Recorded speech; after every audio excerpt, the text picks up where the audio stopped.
Hello, everyone. Welcome to the Boss Babe Business Show. I am your host, KeTohn, and we are on episode 175. So I am extremely excited about this show. I'm happy we're getting closer and closer to the 200s. We have some wonderful entrepreneurs that we're going to be interviewing this evening. And then I'm also going to shout out our wonderful sponsors for this show. But before we get into our sponsors and our wonderful interviews, I want to let all entrepreneurs or friends, family members of entrepreneurs know that we have two wonderful opportunities available right now. I got free resources for you. Pinned to this live on Facebook, you're going to see 20 ways to elevate your quality of life. These are all resources that you can utilize to help grow in your business, in your personal life, in your friendship life, all of those. The next thing that I want to share is that we have the Boss Babe blog signature opportunity of the month.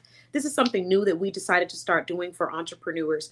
It's a way for you to receive quality premium services at an amazing investment price. So for this month, we have two services available. One is strictly available to directory members, and one is available to all entrepreneurs. And if directory members like both of them, they can purchase both. If you are a rewards member, whether you are a member of directory or not, you can use your rewards. What's the difference between being a directory member and a rewards member? Rewards members might purchase things from us like coaching sessions. They may have donated, they may have signed up for services, but they are not a member, a verified business listed in our directory. However, they will have reward points that stack up. So if you listen to these services and you like them, you can check your rewards points to see if you have anything you can claim. Now, the first part of the service for the signature opportunity of the month is going to be a YouTube facelift. This is basically getting your YouTube channel set up. So you're going to receive 12 thumbnails. You're going to receive a layout plan for your YouTube content creation schedule. You're going to receive 5 YouTube consultations. And if you're wondering what experience do I have with YouTube, I've been streaming on YouTube for years now, but lately I've been able to achieve over 270 subscribers to YouTube. We've had anywhere from 6,000 to 17,000 views per month. And we've already generated more than 50,000 views to our YouTube channel. So we're more to go, but we are working extremely hard behind the scenes. And I have a lot of experience that I can share with you, things that have been working really well for me, plans that allowed me to jump from having 80 subscribers to 270 subscribers in this year. And also just understanding the level of what is required for content creation consistently and consistently showing up for yourself. So if you have a YouTube channel or you're thinking about starting one and you just don't want to even have to think about all those things like what kind of schedule should I create? What should the flyers look like? What should my bio say? We do all of that for you. And this opportunity is available with an investment of $100. So that's the first opportunity, and that's available to all entrepreneurs, whether you're a directory member or not. The second opportunity is available strictly to directory members, and it is called our Visibility Boost. I'm really excited about it because I get to do what I love, which is highlighting the wonderful products in our directory. Now, as you all know, we do have a blog. And this visibility boost is about giving you that extra push. So obviously all of our directory members, regardless of what membership tier they have purchased, they all receive advertising, promotion, expansion or exposure services. However, this is like a extra shot of exposure. So what it looks like is we're going to write 15 different blogs about your brand. 5 of them will be dedicated to your product specifically. So it will be a specific product highlighted on your website that we feel the audience would really be attracted to. The other 5 will be dedicated to your mission, teaching people a little bit more about who you are. And you may have already had a blog interview, but the difference between this blog and your blog interview is that the interview, which is a really powerful positioning tool, is for you to talk about your brand, who you are, things like that. This blog is more so featuring your brand, your products, your services without you being on there. And then you can also have a link from your original interview placed on every single blog. So you get 15 of those. And the last 5 are dedicated to education.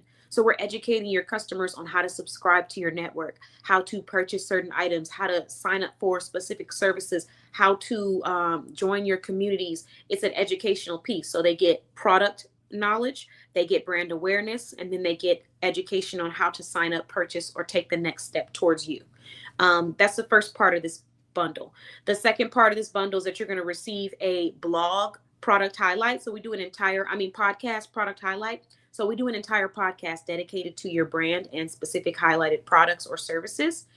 You already get a blog interview if you're a directory member. I mean, you get a blog interview, and then if you are our elite status or membership tier directory members, then you're already going to be able to get podcast interviews. So you've already done one-on-one, or you're able to do the group ones. You can do both actually if you're an elite member. So with that being said, if you're not an elite member, this is still a way for you to be placed on that podcast and have that positioning. Your brand will be shouted out, your products will be shouted out. So that's the second thing that you get. And then you have an extra bonus advertising. But those two are probably like my favorite parts of this package, because it allows me to push your products up a little bit more on our blog. So like the next 10 to 15 blogs will be about your business. So again, that one comes with an investment of $100. And if you have rewards and you are a directory member, you can claim that signature opportunity of the month. If you are not a directory member and you're wanting to become one, not just for the signature opportunity, but for the marketing, the guidance, the resources, the consulting, depending on what membership tier you purchase, then you want to actually go and apply on our website. Go to bossbabeblog.com. And then after you click on the page that says join our directory, you can scroll down and you have options. You can book a complimentary consultation. It's really a discovery call with one of our membership specialists. It is $0 for the service call itself. It is $20 for a cancellation fee if you have to cancel for any reason. There are no exceptions. However, if you don't cancel and you show up to your meeting, then it's $0. And there's nothing required of you once you show up, except for to just ask questions and find out if this is the right space that you think you would want to be a part of.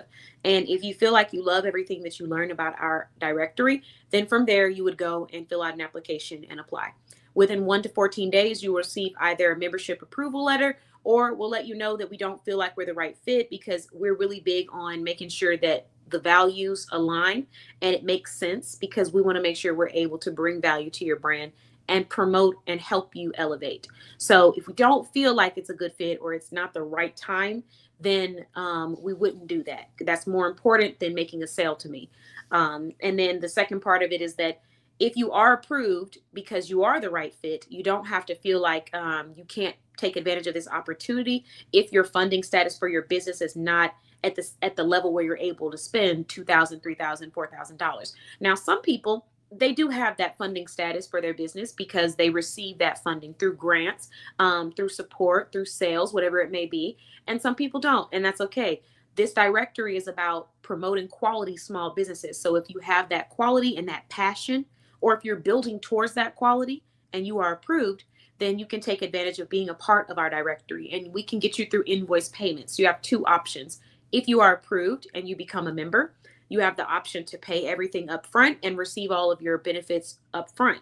If you are at a place where your funding status does not allow you to do that up front, then you can make monthly payments or quarterly payments depending on how much you're paying at a time. And then you can receive your benefits gradually. Either way, the goal is to get quality businesses that want to continue to elevate and grow, build and provide solutions to our community and people outside of our community. And by doing so, you will be joining and receiving a special program dedicated to helping you grow. So what it looks like is you get a consult. We sit down. I welcome you to the community. I tell you about your benefits, but then you're going to receive a list. And this list is going to have like basically everything that we need you to do, like a specific layout. You complete that layout and follow the marketing instructions that we provide, and you will see sales and growth. But you must complete the instructions, and you must be someone that's able to execute what you are provided with and complete it within the time frame that is provided. So those are things that are really important. I've been doing this for a long time. I've been in service-based industries and product-based industries. I've worked in retail, all the way from a stock associate to a district trainer. I've been in high competitive sales environments. I've worked in environments where we're selling to women, we're selling to men. I've sold items that were $5. I've sold items that were marked at $5,000. So with that being said, what I'm trying to say here is that my experience when it comes to sales, small businesses, managing delegation, it is very textured in a good way. So if you are someone that's wanting that level of support, and you are able to take instruction and you are able to execute, then you can see results from becoming a member of our directory. We've always focused on promoting these small businesses, but right now we've made a lot of changes that allow me to take on that role as that specialist for you and help you through your advertising, marketing, and selling journey. All I need from you is two things. Number one, to show up, and number two, to execute. And if you can do those two things, you're going to see that growth. But first, we got to make sure you're a right fit. And that's why you would go to bossbayblog.com and you would fill out an application. And please, just a little reminder, if you fill out an application, it will take 1 to 14 business days. Usually it takes about 1 to 8 unless we have a busy week. But I want to make it extremely clear that if you fill out the application and you have not received any updates within 1 to 8 business days, it's okay to reach out after maybe 8 business days, but within the 1 to 8 frame, please be patient and wait and find out if you have been approved or if maybe we feel like we might not be the right fit. So keep that in mind. Hello, thank you. Good afternoon, Shelly. Thank you for joining us. So we actually have one of our show sponsors in the comments this evening, and that is Shelly, the founder of Bling with Shell, and she also happens to be a member of our directory. So thank you, Bling with Shell, for your sponsorship. We truly appreciate you for sponsoring our show, and we appreciate you for sponsoring our upcoming Soft Girl Sunday event. Guys, I have so much jewelry coming from Bling with Shell. I mean, so much jewelry. And I might even go grab the box so that you guys can see it. Let me see. Oh, hold on. Let me get my little ticker going now down there for y'all so y'all can visit the website. There we go. But I might even bring the box so you guys can see it after the interviews or while everybody's, talking about their brand. But I'm going to go ahead and bring on these wonderful ladies so we can start these interviews. How are you doing this evening, Shelly? Happy Thursday. And thank you. Thank you. I do what I can. I appreciate you. And I'm actually wearing Bling with Shell as we speak. So my necklace, this is a beautiful statement piece. It's coming from Bling with Shell. I love this necklace. When I first saw it, I was actually worried that I would be uncomfortable because when you wear those statement necklaces, how you move around and sometimes the necklace will hit your collarbone or like hit stuff that you're touching. Yeah, I've had that happen to me a lot in retail. So when I got it, I was like, is it going to be uncomfortable? But then when I actually put it on, I realized that it's extremely flexible. And it reminds me of those old school, if you're not a 90s kid, then you don't know. But those slinkies that you have that you can move around, they move like that. You see how that just compresses like that? So it's not uncomfortable at all. And it's very lightweight. I love it. And it's fun. So this is a necklace coming from Bling with Shell. This necklace, I believe, correct me if I'm wrong, but I believe this necklace is $8. She has 2 different collections. One collection is a little bit higher in price point because the items are made with sterling silver, 14 karat, 24 karat gold. And then she has a second collection with items that are a little bit more flexible in price points. And you'll probably be able to wear these, on your trips, travel. If you're someone that loses stuff, but you still want to look stylish and cute, try that collection out. These earrings, also $8. I just like the fact that they're translucent. They remind me of the 70s or the 80s. Or the 60s. I think I'm thinking of the 60s. Y'all let me know in the comments, but they're just cool. I like them. So yeah, that's Bling with Shell. Shout out to her. Ooh. Okay, so she said pretty good. There are a couple things in the newest box along with men's items. Yay. Thank you. Thank you so much, Shelly. I'm so excited about that because now we're going to have some men's items for the Soft Girl Sunday. We do get some women who bring their significant others, and we do have gift bags. Like I'll have eye mask and stuff like that. Like this one, we give away complimentary eye mask at the Soft Girl Sundays. But sometimes the guys are there, and I just give them an eye mask so they can take care of themselves. But now we'll have some bracelets, and at our upcoming event, we're going to have an entire booth dedicated to Bling with Shell. All you have to do is pay with a picture. So we're not charging for the jewelry. You pay with the picture, and if you would like to donate to Bling with Shell, you can. But you're just going to go up to the booth, take a picture, and tag her, collaborate with her page on Instagram. You can be taking a picture wearing the jewelry with me, or just taking a picture on her table. So either or. But it's a wonderful way to give back to the community, treat people who deserve to be treated, who don't really treat themselves very often, while also uplifting and supporting a wonderful sponsor of our event. So thank you again, Shelly. All right. So what I'm going to do is I'm going to bring on our first interview this evening. If anyone has questions about the signature opportunity of the month that I mentioned earlier, you can head to bossbayblog.com or you can text us at 833-705-4352. Please give us 1 to 8 business days to get a response back to you. And then what else? Oh, if you want to attend Soft Girl Sunday or be interviewed at Soft Girl Sunday, we have 31 interview seats left. We are interviewing up to 50 entrepreneurs. There are only 31 seats left. If you are a sponsor, even if you are not in state, you can still be interviewed on this platform. Your seat is already reserved. If you're not a sponsor, you can come in person to be interviewed for free. All right. Now that I've shared that, we're going to bring on our first interview of the evening. This lovely professional is a certified life coach listed in our directory, providing a complimentary opportunity for any women out there going through some hard times or emotionally transitioning in their life. So we're going to bring her on. We're going to learn all about her. And then I'm going to give her a chance to talk about what's on her heart this evening. So get some imaginary drum rolls going. And we're going to bring on our first professional. I'm going to give y'all the exact topic that she's talking about too. I just had it and I lost it. I took it off my screen. Okay, so Tiffany, founder of radiantlycrowned.com, is talking about boundaries and how not having them hinders your growth. So let's go ahead and bring this lovely professional on. Hello. Hi. Welcome, welcome, welcome. Thank you so much. It's a pleasure as always. It's a pleasure to have you always, Tiffany. I'm so glad we were able to have our meeting yesterday. I had a great time talking to you. We talked about a lot of stuff. And yes, and before we get started, I have something really exciting to announce that I have never done in my life. We are going to be conducting a life coaching session live. So Tiffany is actually going to be providing me with the life coaching session because she's doing this for 20 women in the community. Well, 19, because I had to jump on that. And so she's going to be conducting the first one with me live. So you guys are going to be able to watch me go through my coaching session. I'm really excited about this. I'm a little nervous about this, even though I do go live a lot. This is me going live in a session, and I'll be talking about some real life things. So Tiffany does assist people with different areas of their life. But I chose to talk about one specific one that I've just been having some trouble with: dating, romance. Oh, it's going to be good. It's going to be good. It's going to be good.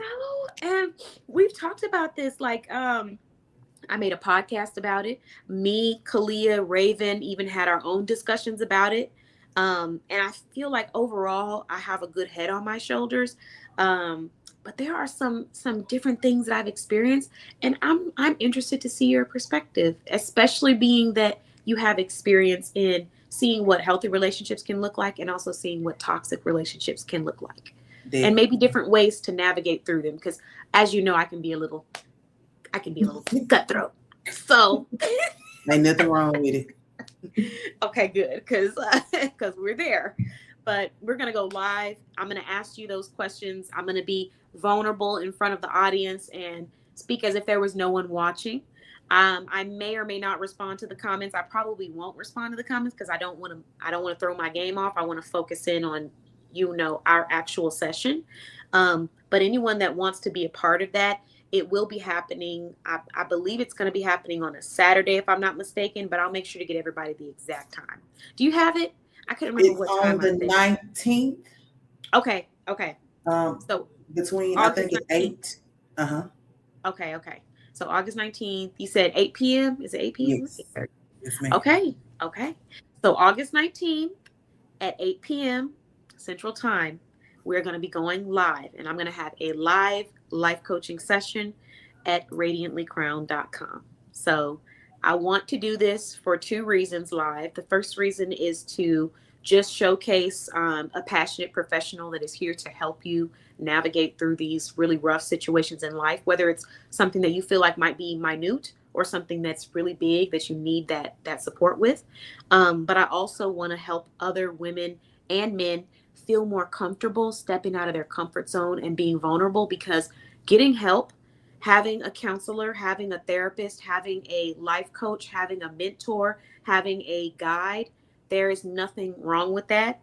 And when you are an extremely independent person, because you've just seen how the world doesn't always make you feel like you can have that support, you get comfortable with not asking for help, and you get comfortable with not utilizing outlets that are all around you, whether it's free or it's paid.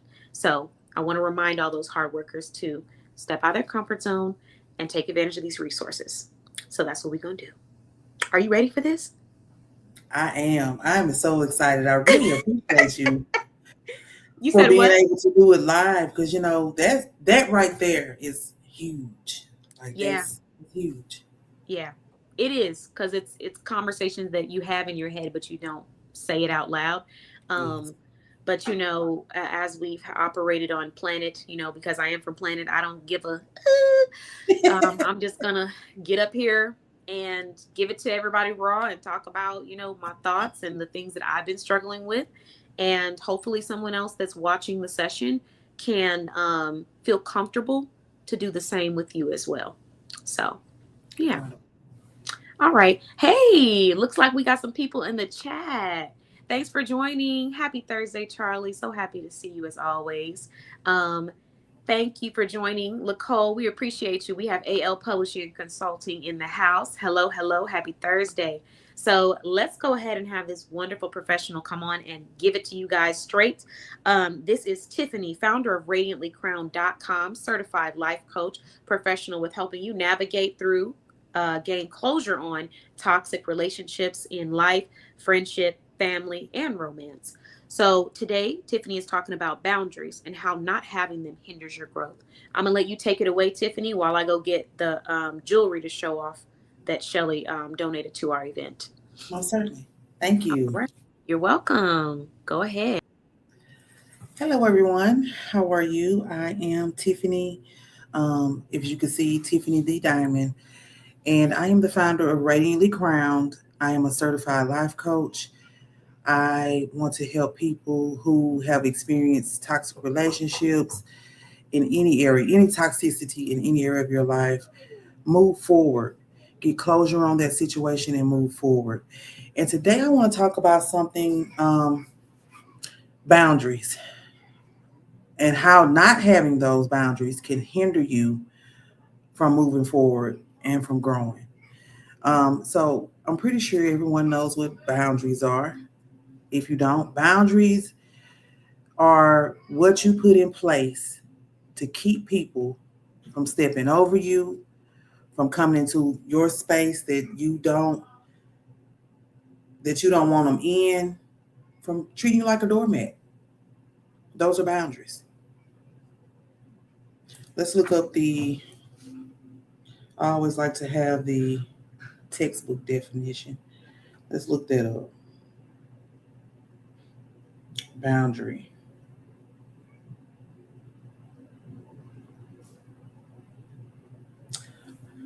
So, boundary is defined as a real or imagined line that marks the edge, the limit, how far you're not going to go um, between two spaces, objects, or concepts. And that's the physical. Let's look up boundaries. Clear rules and limits that we set for ourselves. So, just what I said, what you set, what you will not put up with, and to keep people from treating you like a doormat. And so, at any point, at every point in your life, you got to have boundaries. Like you got to have them. You even, especially when you're starting a healing journey. But even if you've healed and you've gone on, you got to stick with those boundaries. If you don't have boundaries, you will never start the healing journey. You will start it, and you will continue to restart it over and over because you haven't set those clear rules and those clear limits of what you will and you will not put up with. Let's give an example. Even going fresh into a new relationship or stepping into, let's start with a relationship. You step into a relationship, y'all have met, y'all have been talking for a while. Um, you might, your boundary might be, or your routine, your habit that you've built before you've met this person is, at 10:30, I'm off my phone, I'm in the bed. I've done everything that I needed to do for the day. So at 10:30, I'm getting my rest. My rest is important to me, as it should be for us. You let the person know this from the beginning. They know at 10:30, you're going to bed. Your phone is on do not disturb. You're not answering. Well, they decide they're going to call you anyway at 11. Now, if you don't have the boundaries set, you're going to answer that call. You're going to hold the conversation. Maybe you don't let them come over or you don't go over to their home, but you still held that conversation and you've let them cross your boundary. And that tells them that they can cross it again. However, you don't answer. You call them back the next day and you reiterate that boundary once more. And you say, hey, after 10:30, I don't answer my phone unless it's an emergency. Was it an emergency? What can I do for you? This lets a person know what you will and you will not put up with. And once you set it, you don't bend. This used to be a big problem for me. I think not having my boundaries set and mostly not standing on them is the reason why I was in a relationship that I should have been out of 10 years before I was. Because I hadn't set any limits to me. All access, I'm giving it. And access, and let's talk about access. Access doesn't mean you're sleeping with someone or, this is giving your time, taking up space in your mind, this type of access, answering the phone every time someone calls, dropping everything to run and do what someone else wants you to do. Just access, which is very important. It's also a part of those boundaries. Well, I didn't have that. I didn't have that. I talked a good game, but I didn't stand on it. Once someone knows that your boundaries aren't firm, that they flip and they flop, they're going to take advantage. They're going to take advantage. And this is why you will be restarting over and over again because you're not going to speak up. When you said, I'm tired, and they're saying, no, let's go ahead and do, you're going to go ahead and do because you haven't set those boundaries. A person with firm boundaries, I found, the example I just gave, you're going to go ahead and do. If your boundaries were in place and you were standing on them, they wouldn't even ask you. They wouldn't even ask you. But they know that you're not firm, that you don't stand 10 toes down on what you said you're not going to do. So they're going to ask you anyway. And this hinders you from reaching your full potential because you're always going to be shadowing back, standing back in the light and doing what someone else wants you to do because you haven't set those boundaries. This is very important. Having your boundaries in place does or may limit some access to you, and which is great. No one should have just all access to you unless you're married. You even need time away from your spouse or your kids. But if you don't have any boundaries there, no one has any respect for what you have going, for what you have said, they're going to have all the access they want to you.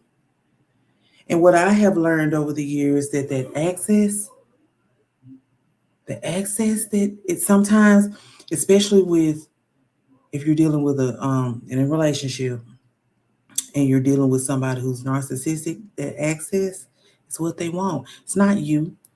They want that they're wanting that access to you. They want to see how far they can push you.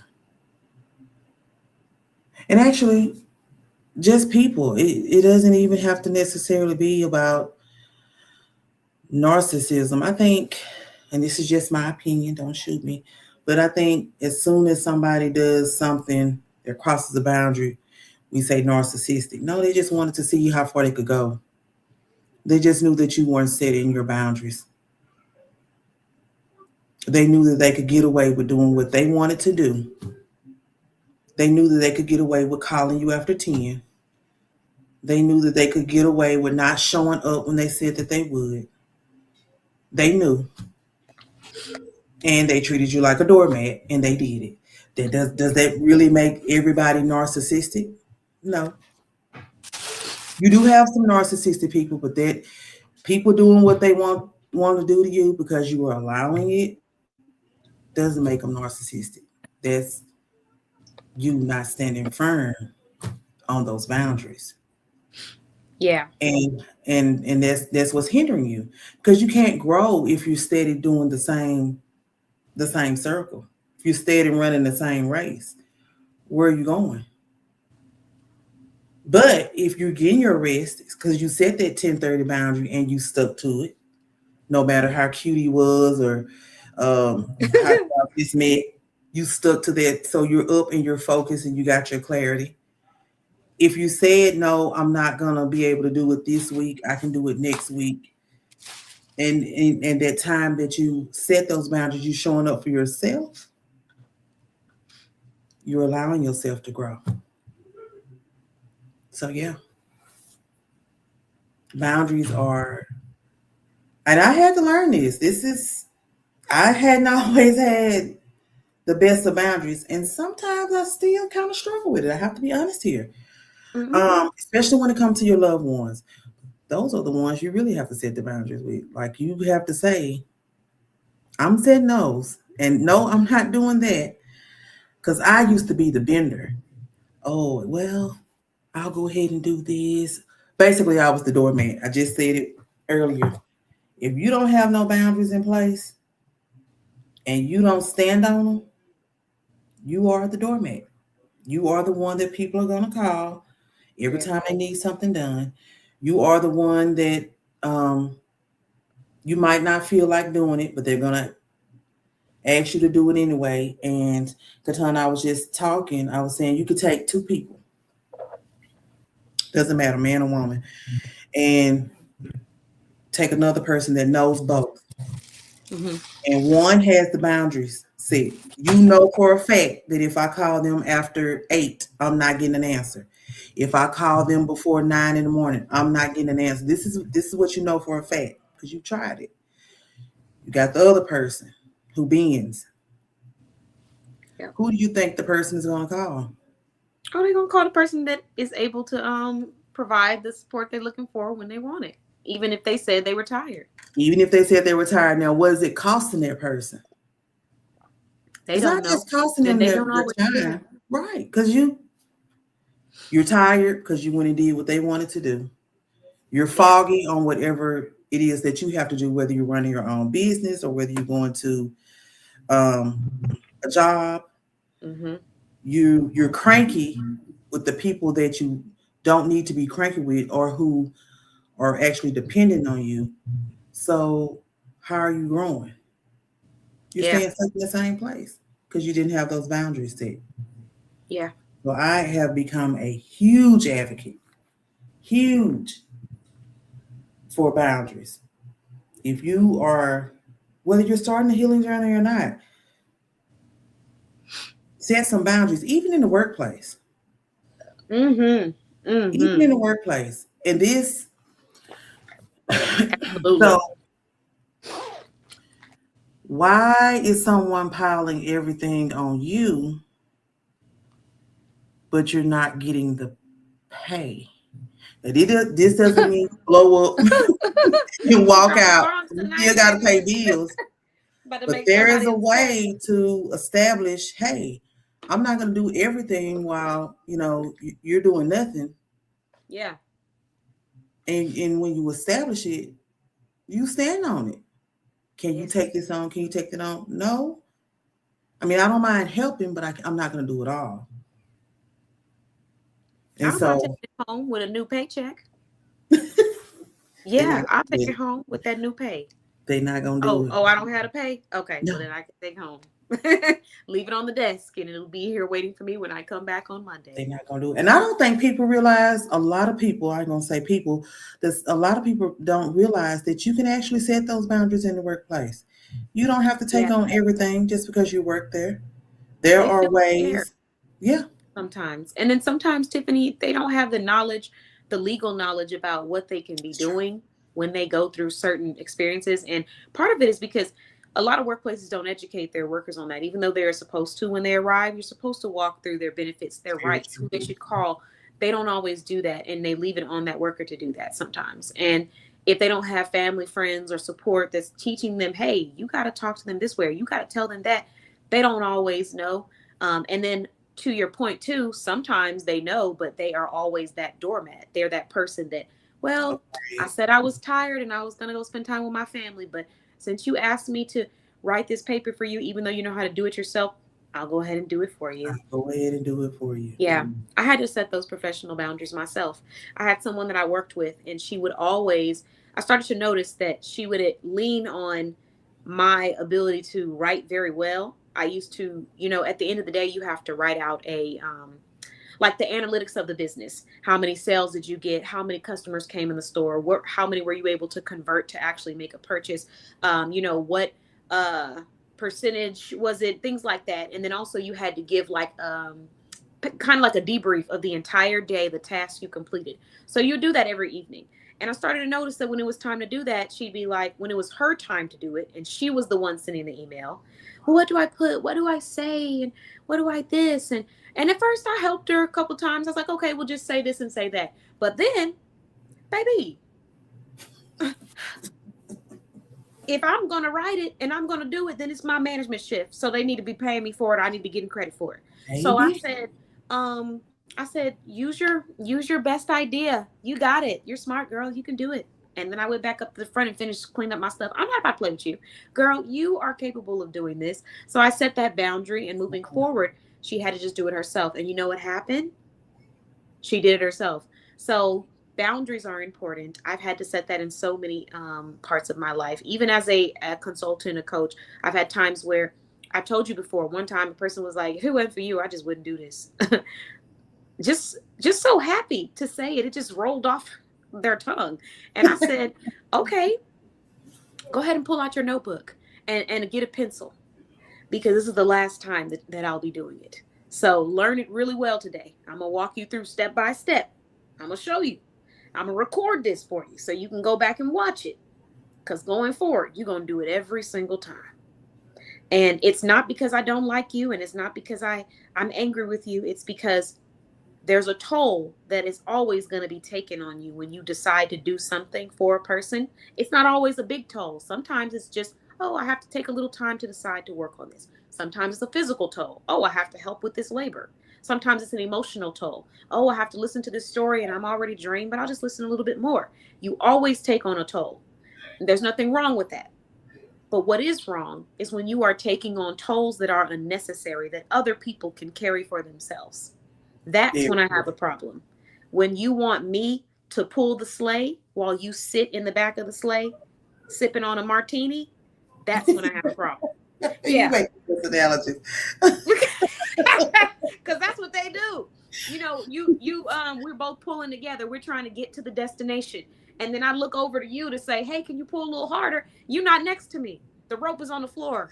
You're sitting in the sleigh like this with your cup, with your drink, saying, can you move a little faster?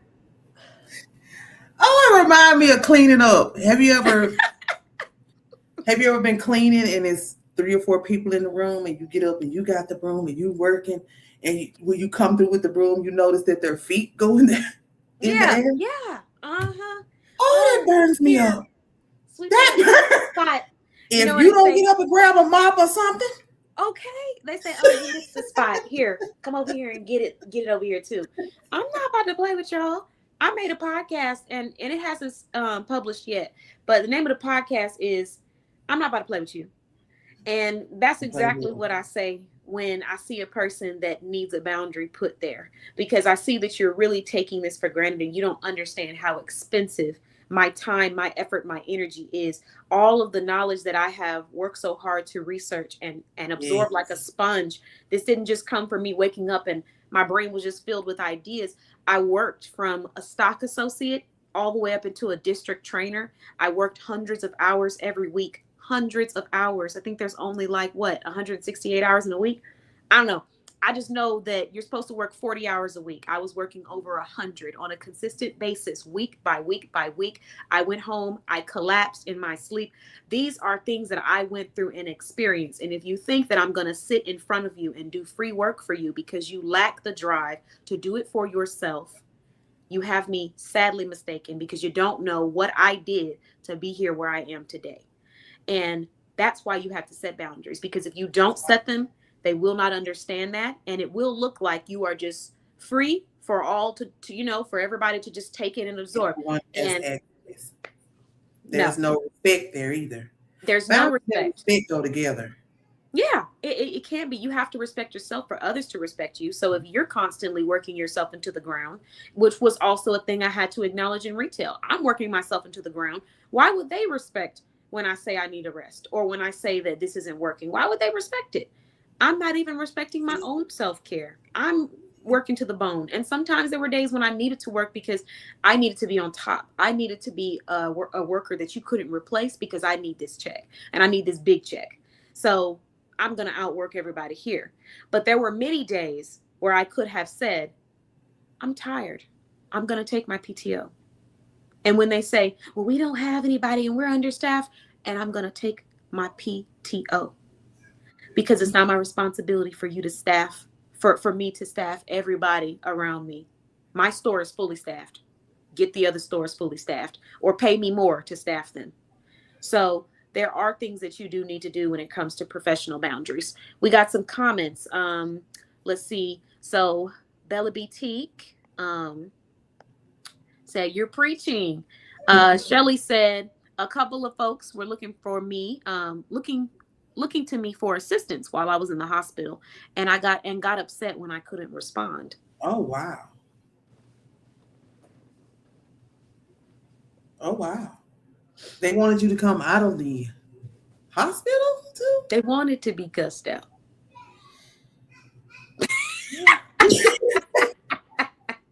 Because we're on a professional platform this evening. But if you call me at unprofessional hours, and then get upset because I can't answer, I'm so sorry. My health is inconveniencing you. Let me just hop out of the hospital and drive to you. I'll take the oxygen with me and pull.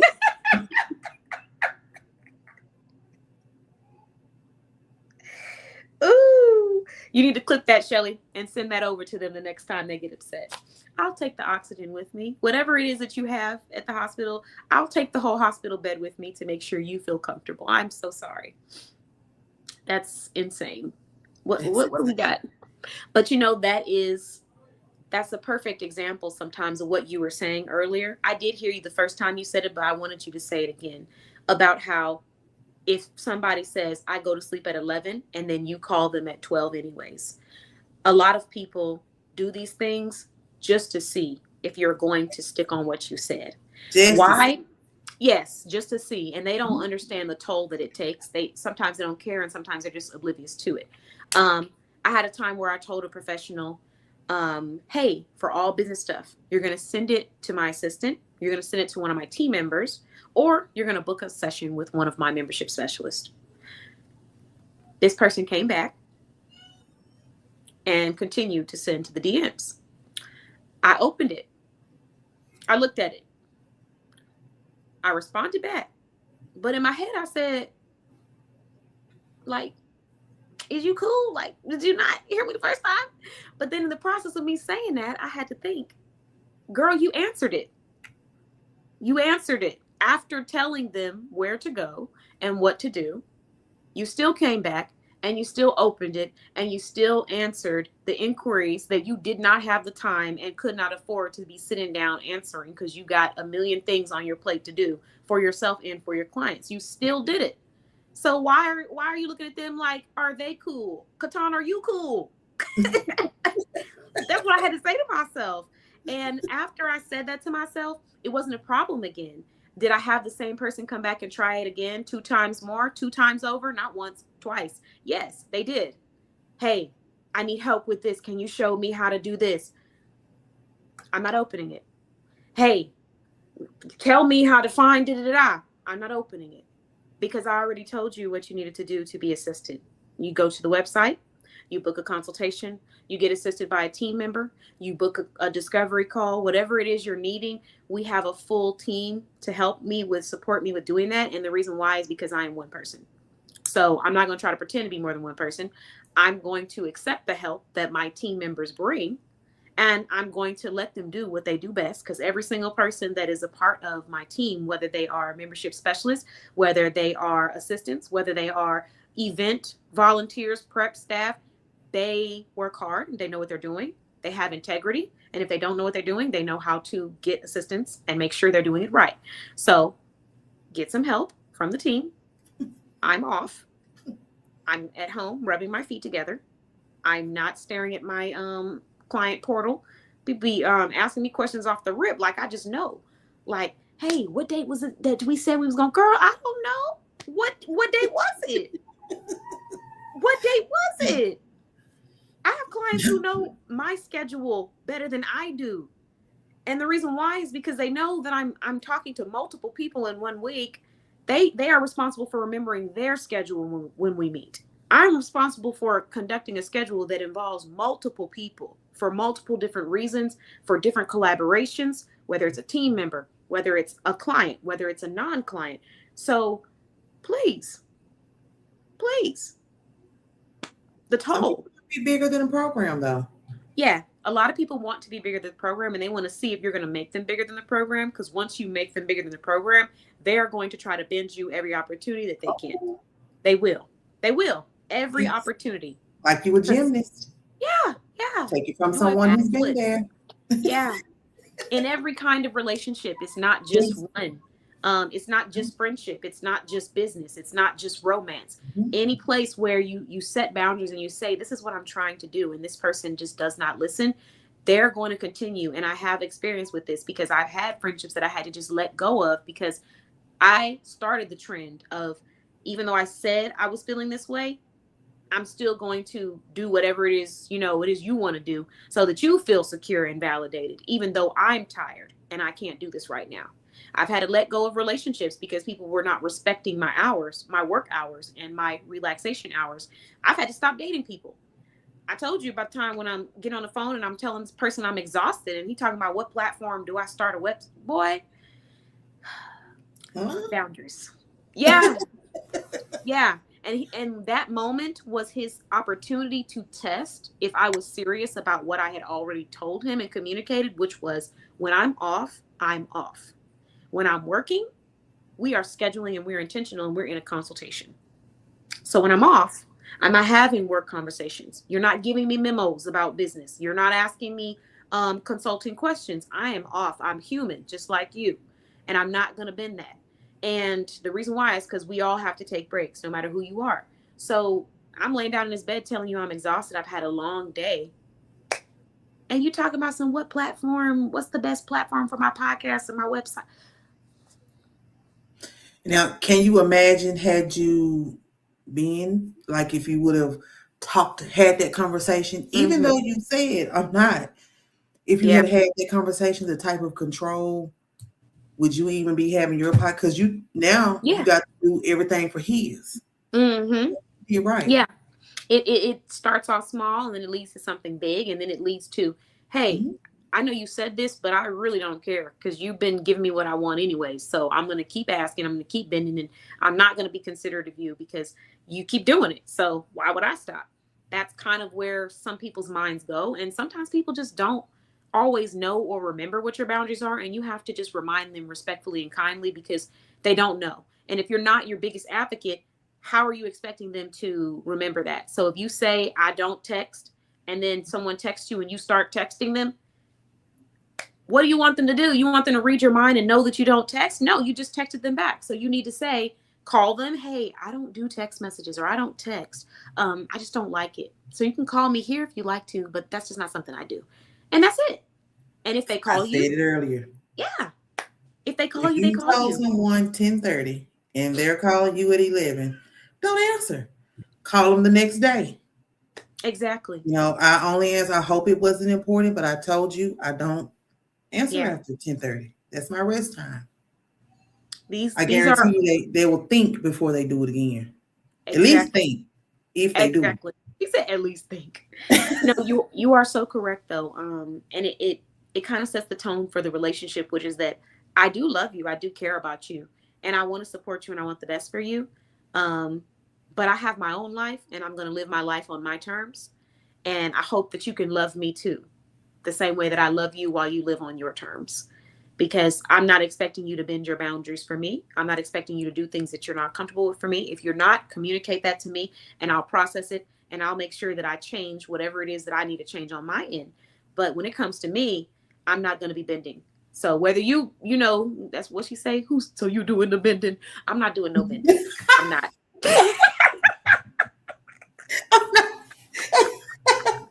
I'm sorry. But listen, I'm not doing no bending. I'm not. So you don't need to do it either. And then another form of manipulation that some people use, they don't realize they're doing it, but some people do know that they're doing it, is they sacrifice something and then expect that you are going to sacrifice something too now. Well, because I called you when I went past my boundaries, you need to call me. Because I went and got in trouble for you, I went to jail for you, you got to do it for me. Because I did this. No. So I make it clear very early from the beginning, Yeah. I'm not doing that for you. So make sure that what you do for me is authentic because you genuinely love me and care about me, just like what I do for you is authentic because I genuinely love and care about you. Do not do things because you are expecting something or this is a performative task. Make it clear what your intentions are because I'm making it very clear what mine are. And then let's see. Yes, MJ said not a martini because I said sipping on a martini with that sleigh analogy. Yes, a martini, dirty, clean, salty, whatever kind of martinis they got. That's what they're sipping on, You chilling just on ain't that having sleigh. them. Right? They back there with the martini, not you. You up there? Exactly. They sipping on whatever martini they need. We just not drinking it. We just over there lifting and pulling while they back there just having a good old time. And that's what I am not doing with anybody in my life ever. Um, Me either. ever. Not Yeah. again. I've done it. No. Yeah. And this I is new also, I days. have to say this. I used to be that person on the other side. You were just talking about the person that says, "Oh, I did this. You should do this." I used to be that person, but Mm, I would be like, "Well, I did all this stuff. Surely they will do." No, they're not because they set their boundaries. yeah. Yeah, Yeah. they respect themselves. They didn't give a darn what you were doing, how late you were up, and how far you drove. They didn't care. Oh, she had the courage that they didn't give a darn. Um, But I was that person. oh, And that's because I didn't have any boundaries. Oh, yes. I did this and I showed up here and I da, da, da, da, da. I don't understand why. You understand why? Because Yes. you're the priority. That's why Exactly. I Exactly. wasn't. I will, and I want to say to your point, I want to add to your point. Anyone who has ever been that person, don't ever feel shame because it's a part of growth. Mm-hmm. But I had those moments where I had to say, well, why wouldn't you do this? I would do this for you. It wasn't necessarily me doing anything crazy because we ain't doing that. But just little things. Well, I would Little support things, you. yeah. I would support you. Why wouldn't you support me, KeTohn? Everybody does not operate and support the way that you support. I would show up for you. I would loudly tell people, the great things that you're doing. Why can't you do that for me? KeTohn, everybody doesn't want to do that. And you can't expect them to do it. And you can't have a map in your head of what people are going to do for you because they're going to always disappoint you when you have a script above their heads. So you don't need to have a script above anyone's heads. You need to eliminate the script, the things that you want them to do, the things that you want to believe that they do, and you need to eliminate that and replace it with the reality of that person, which is who they are, what they actually do, how they show up. That was a word. Yeah, it's the I truth. think, Like integrity. Watch yeah. people. Yeah. I think we look for ourselves in other people. Yeah. You're not, it's not. You have to learn to just accept people for who they are. And just because that they don't fit the narrative that you had doesn't make them bad people all the time. You Yeah. just have to know how to deal with them, how where they are, put them there, We talked about this last night, and We and did. We did. actually keep them there. Yeah, you keep them there because their actions are going to forever show you that they're supposed to be there. If I don't think that people can't change, but I don't do that thing where I say, well, oh, she's different now. No, she's not. She's still doing the same things that she was doing last week. And you just want to believe that she's different. So you've taken the reality and you've put the script of the fantasy of what she could be to you and how she is with you, instead of just taking the reality and keeping it in front of her and remembering every time you're dealing with this person, this is their reality. And that's what we do sometimes when we want to think the best of people, but we can't. We have to stick firm on those boundaries. And even back to what you were saying, I had just recently had an experience where I had to stay firm in my boundaries with a person because this individual, um, the thing about it is relationships are complex. So there's a lot of things that go on in relationships, and sometimes it can be some things that you can do better on and things that the other person can do better. We can always do better. I'll say this before I get into this, but with this individual, I was disappointed. Well, I'm going to say disappointed. I think that it was just like, I guess disappointed is the word. Disappointed in the inability to navigate through adversity as a group, as a unit. Um, and most importantly, in, when people say things like, oh, we're going to do this or we're going to be that, and then not really having that follow through to actually be that because your intention or your grit does not align with somebody who could be that. There were a few things that disappointed me about this experience, but neither here or there. So the same individual came back and tried to, I guess, like rekindle, or not even rekindle, but just, oh, hey, how you doing and stuff. My boundary that I've set in my life when it comes to romance and friendship, is the way that you treated me then, you're going to stand on that until your actions change. So if you acted in the past like you did not appreciate me, you're going to stay over there. When you start acting like you appreciate me, maybe we can talk. But until then, no. So, they came back with this old dusty, crusty message like it was just supposed to change everything that had happened in the past. And I had to think for a moment. And then I had to do what I just said, which is don't put that fantasy over somebody's head. Put the reality of who they are and what they've done. And I said, this sounds really nice. I said, but the reality is you are there because of the decisions that you chose to make. And Mhm. I am here because of the decisions that I chose to make. Therefore, this is not what you're saying it is. It could have been, but it is not. So you're going to stand on the decisions that you made as a man, and you're going to have to follow through with those decisions because your actions show what you really care about. Please don't come back here.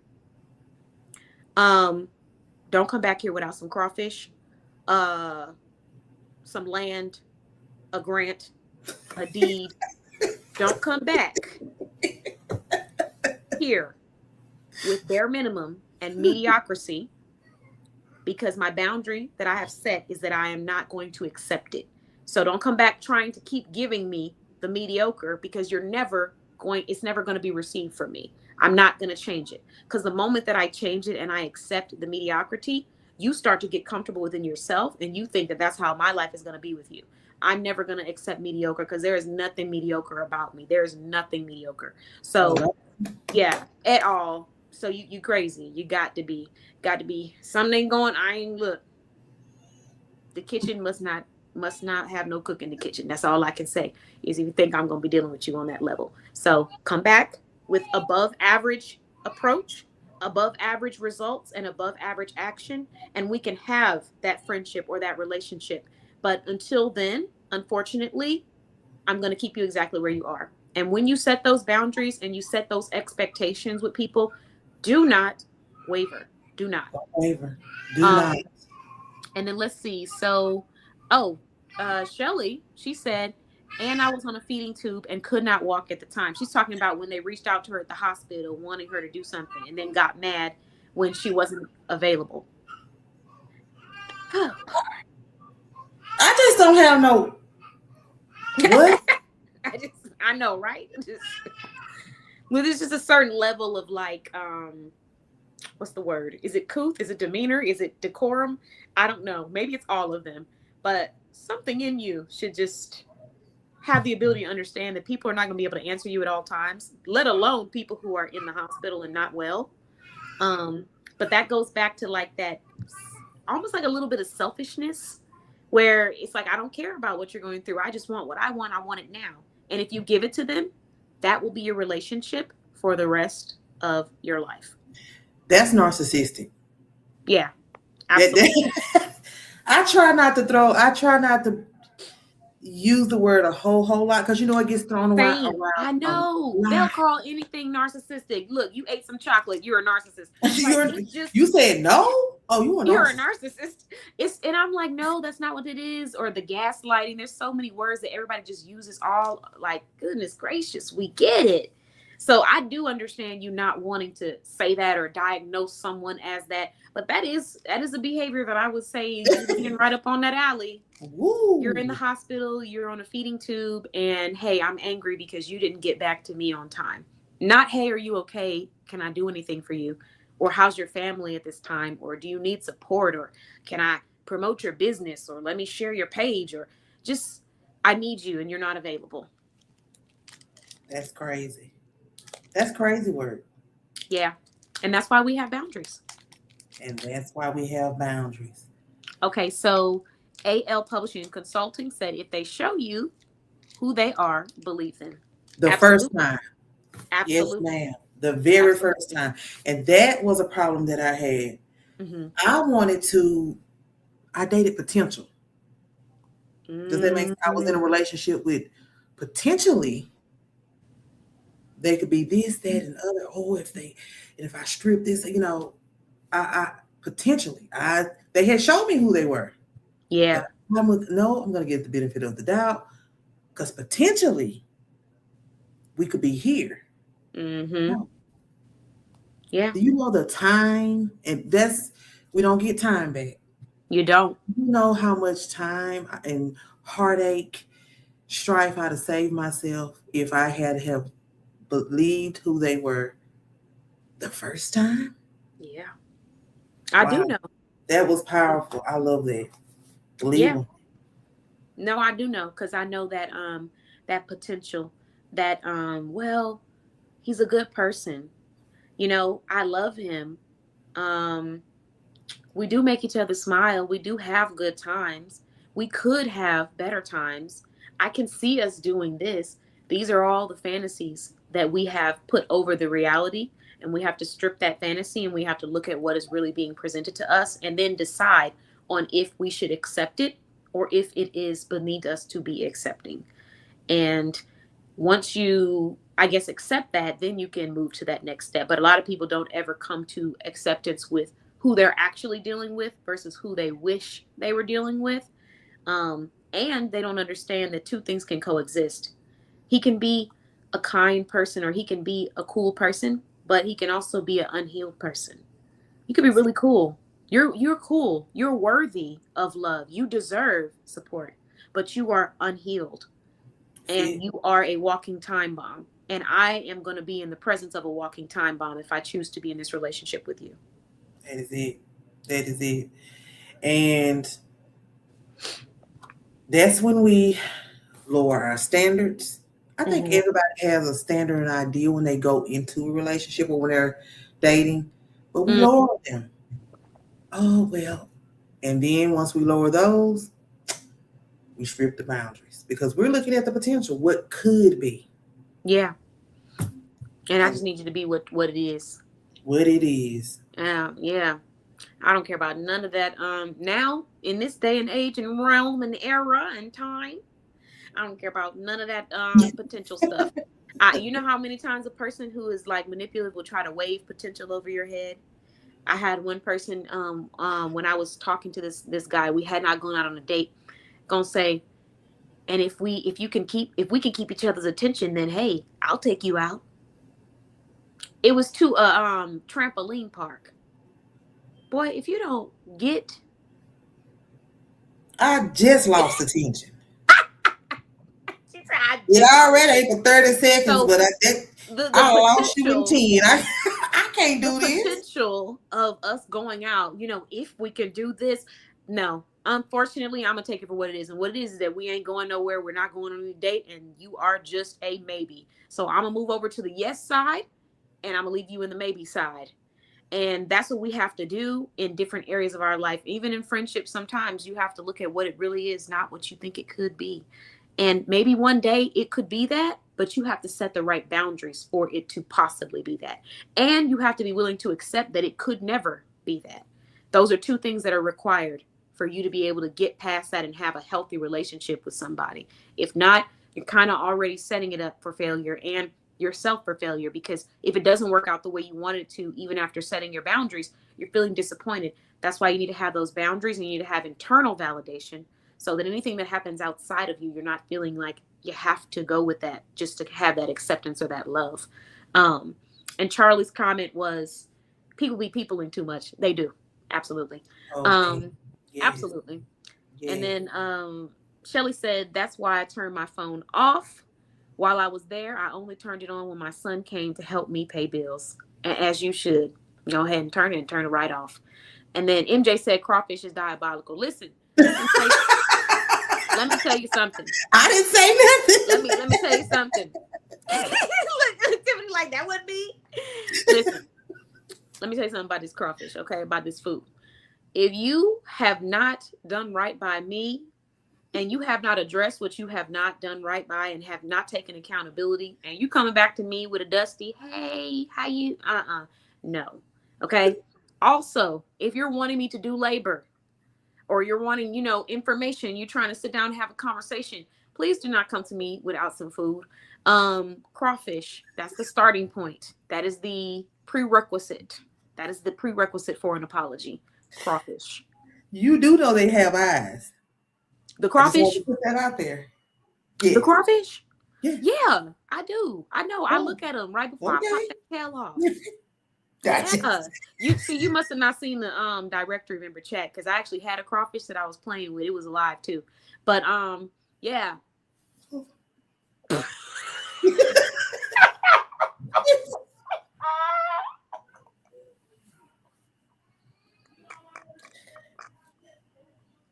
Yeah. Her facial expression said it all. Oh, oh, okay. Yes, they have eyes. I love crawfish. Does it make you? It makes you feel weird because the eyes looking at you when you try to eat it. I don't eat them. Oh, have you ever They're tried them? alive. I mean, if they were alive, I mean, Well, everything is if they have eyes, they have eyes. everything is alive before we eat it, unless it's vegetables, and even then they're alive too. So what is They it? have eyes. But my children love them. She said they have Their eyes. father loved them. I mean, they What could eat about them with that fish? potato and corn. I like the potato and corn now. What I about do fish like though? the Do you eat potato. fish? Fish have eyes. You don't Uh, like looking at the eyes while you're I eating them. don't. I don't care for the. I know. Oh, you don't eat fish either? I don't care for it. Wow. Okay, noted, noted. If you ever come to Texas, we're gonna get you a non-crawfish meal. Don't worry. Yeah, we got you covered. Don't worry. And Shelly said, I lost attention in 2 seconds. She's talking about when I said that person hanging that date over the potential, anything that somebody hangs over as a potential that they're hanging over you, just go ahead and let that go, and accept it for the reality. Ask yourself, can I accept them for who they are right now? Do I like what I'm seeing right now? Because this is what I'm going to get. You just got to tell yourself, this is what I'm going to get, even if you don't know what you could get in the future, because this That's is what you what is being presented to you. So, and yeah, adapt my saying. I am not exactly. Jesus. I cannot Exactly. fix it. I am not. I'm his daughter, but I am not Jesus. You can get. You Try can get some. Jesus. There's a song called Try Jesus. That's who you got to try. You can't try me because I can't help you.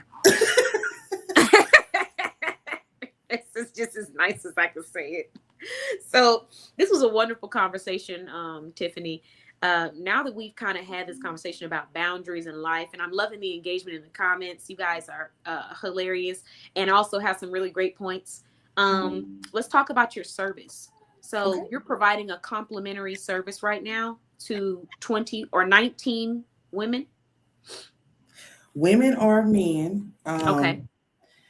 and it's to help get you to the next steps of whatever it is in your life. It could be something that you're experiencing in your workplace, relationship. It could be relationship does not have to be romantic. It can be platonic. It can be Yeah.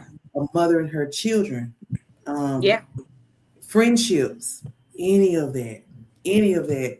And if you're stuck and you can't figure out why can't I move past this, or not even that. If you're saying, hey, I've been waiting on this person to apologize to me and they have not, let's get past that because you don't need it. You don't have to have an apology.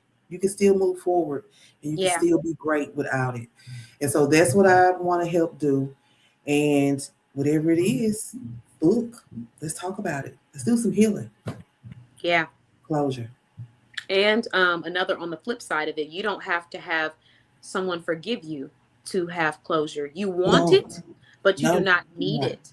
You I do actually not had to need it. tell someone that who apologized to me because they were wanting my forgiveness. And baby, I was telling them to go where the moon don't shine.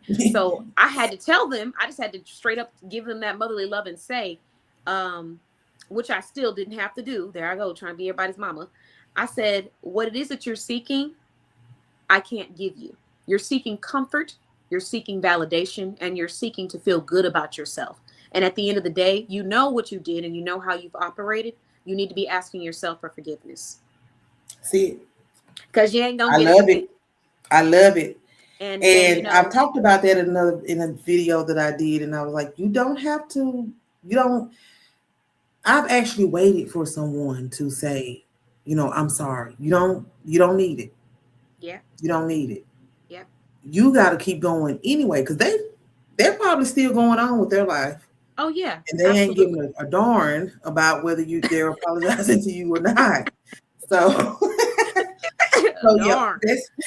Listen. that's my mission. Because I only wish that I had someone to help me move forward, and I wouldn't have did all those 19 years in that Yeah, toxicity, yeah. you know. That's deep. Yeah. So, and even if it has been 19 years, even if it's been 30, you Mm-hmm. can still move on. But Yeah. my goal is to reach people before they get to that point, because it's Yeah. hard getting out of that. You get so used to that, it is hard getting out of that. It is. But wherever you are, I am ready to help guide you through to the next steps. Okay. So I want to give everybody instructions on how to go and claim this free life coaching session that's going to help you with transitioning out of toxic relationships, friendships, business environments, work environments. You're going to go to radiantlycrowned.com and you're going to click on her resources page. Tiffany has wonderful resources available to professionals that are wanting to showcase their brand, who need support emotionally right now, who are looking for a life coach, and maybe you want to see what it feels like to have one. Go to her Radiant Resources on her website. And when you click on that resources page, you're going to scroll down and there's a section that says free consultation for 20 people. Click on it there. That's one way that you can get to it. Another way that you can get to it is by going to radiantlycrowned.com and clicking on the button that says book appointment. And when you go to book your appointment, there will be an option available for a podcast interview. There will be an option available for a free life coaching consult. And there's also an option available for an introductory discovery call to learn more about her brand. But for now, let's focus in on that life coaching. Try it out. It's 30 minutes long and you pay with your opinion. So you're not paying, for it like a regular session. You're going to get the session complimentary. And then at the end, you're going to go and leave it a review, leave your opinion on her Google page about how you felt after you were done with this session. What did you think of it? What did you take away from it? What did you like? Was there anything that really stuck out to you or was impactful for you? And share that with the audience so that more people can kind of understand the benefits of having a life coach or having someone that helps you and guides you through. Because, like I said earlier, there is no shame in needing support or help. We need to learn how to ask for it more, but most importantly, we need to learn how to invest in ourselves more, invest in your well being more. Because by doing that, you get to a place where you do have that support that you need, and it's internal because you've been doing the work, but you've also been investing in yourself. So, just want to add that out there. Is there any last things that you wanted to share or say?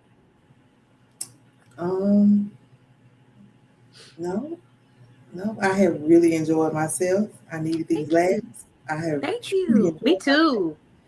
too. And no, go sign up. I'm definitely ready to help. And just throwing out there about the podcast, if you have a Mhm. story that you think will help someone, another woman or man, and that you want to get out there, definitely sign up and let's have a conversation. Okay. All right. Well, thank you so much, Tiffany. It has been such a pleasure to have you. And I cracked up as usual while having a great time and talking about real conversations. So you have a wonderful rest of your evening. And thank you for joining us. And thanks for being a member of our directory. Thank you so very much. See y'all All later. right. Good night. Bye bye. And we got feedback from Charlie. She said, "This, I'm loving this interview. I was loving it too. Every single part of it. It was fun." So I did want to give two little updates about Tiffany's business for everyone. The first thing is that I'm actually going to be on her podcast. I'm going to be going live on her podcast. I know, yay! I forgot to say that, but I'm going to be going live on her podcast to have a conversation with her, and I'm talking about something that really is, it really hits home for me, and it's about understanding how people will try to bait you into getting a reaction out of you, what manipulative people do to get reactions out of you, and how to work through that and how to not give them what they're asking for, which is a reaction. Sometimes people will say and do things only because they want a reaction or they want attention. And a lot of times they're waiting for you to give it to them so they can feel validated. And it can be anything. It can be someone fishing for a compliment, it could be someone fishing for you to be upset. So maybe they say something that they know is going to get under your skin, or they do certain things because they want attention. I had a person that did something wrong to me. And instead of apologizing and holding themselves accountable, they tried to make it seem like I was crazy. And so I stopped talking to them. Well, guess what they did? They decided to go on all my social media pages, like all of my posts, like all of my photos, watch all of my stories. And that was them trying to get attention. They were hoping that by doing all of these things, they were going to get some kind of special attention, and that I was going to change the circumstances, even though their actions have not shown that they are worthy of that change. So, what did I do? I ignored them and acted like I didn't see any of it. I didn't block them. I didn't get mad. I didn't, none of that. I just let it be what it was. That's one small example. But there are many examples in your life where people will do and say things because they are trying to get a reaction out of you, and that's what makes them excited. And we have to learn how to recognize those things and continue moving forward on the mission that we are on, and just leave people where they're at. So, if you would like to have more of that conversation and really dive deeper into that, then meet me at the Radiantly Crown podcast, because I'm so excited to be on as a guest. I'm really happy. Thank you, Tiffany, for bringing me onto your platform. And you guys can see me there. And don't worry, the dates, the announcements will be announced soon on our platforms. The other thing with Tiffany is that I will be doing a live life coaching session with Tiffany, where I'm going to be coming to talk about something that has been bothering me, or things that I've been dealing with and I just want a different perspective on. So you guys can join us live. And that will be happening. I think that's happening this month. Tiffany said the time earlier, so you got to rewind for the time if you want it early, or you guys can just stay tuned and you'll get a notification. All right. So now that we've gone through and had that wonderful, wonderful interview, I want to take the time to just share it one more time in our other community, because this topic is actually something that someone else was talking to me about privately. And I want to make sure that everybody sees this, because this was a beautiful conversation. Um, okay, so we're going to go ahead and bring on our next professional. This professional is known in our directory for helping women with feeling stylish, feeling confident, feeling sexy. And she's also an advocate for women taking care of themselves and stepping into the best version of themselves, starting with how they treat themselves, starting with how they adorn themselves. So when I think of this professional, I think of someone who represents having fun, enjoying yourself, taking yourself out, not feeling bad for wanting to be sexy or wanting to enjoy and appreciate your femininity. These are just a few of the things that her brand stands for. So we're going to go ahead and bring on this wonderful professional, Kyliah. And let me take off the Radiantly Crown banner, because I want to make sure you guys get Kyliah's website. She's the founder of Bella Boutique. And you guys have seen me wearing a lot. And when I say a lot, I mean a lot of her products, because her dresses are on point. She is always thinking of different ways to make outfits make sense, make them pop for that woman who's a boss babe, who likes to go out, who likes to dress up, who likes to feel cute. So let's go ahead and bring her on. And let me get y'all her website so you can check her out for yourself. Hold on. There we go. BellaBoutique.com. Hello, hello. Hello. Welcome to the show. Thank you. How are you feeling this evening, Kyliah? How are we doing? I You like the show so far? Yes, conversation was on point. I actually had in the background, my sister and I were talking for just a little bit, and she heard everything Tiffany was saying. She was like, "Yeah, yeah, yeah." That's what I was like, we're because Yeah. everything was on point. Like the boundaries. Yes. Sometimes we are not aware of how we need to place them and set hard boundaries. Yeah. In some areas of our life, we can do that, and in others, we don't. And so Tiffany was on point. Like she was Right? all the truth. Like I heard no Yes. lies.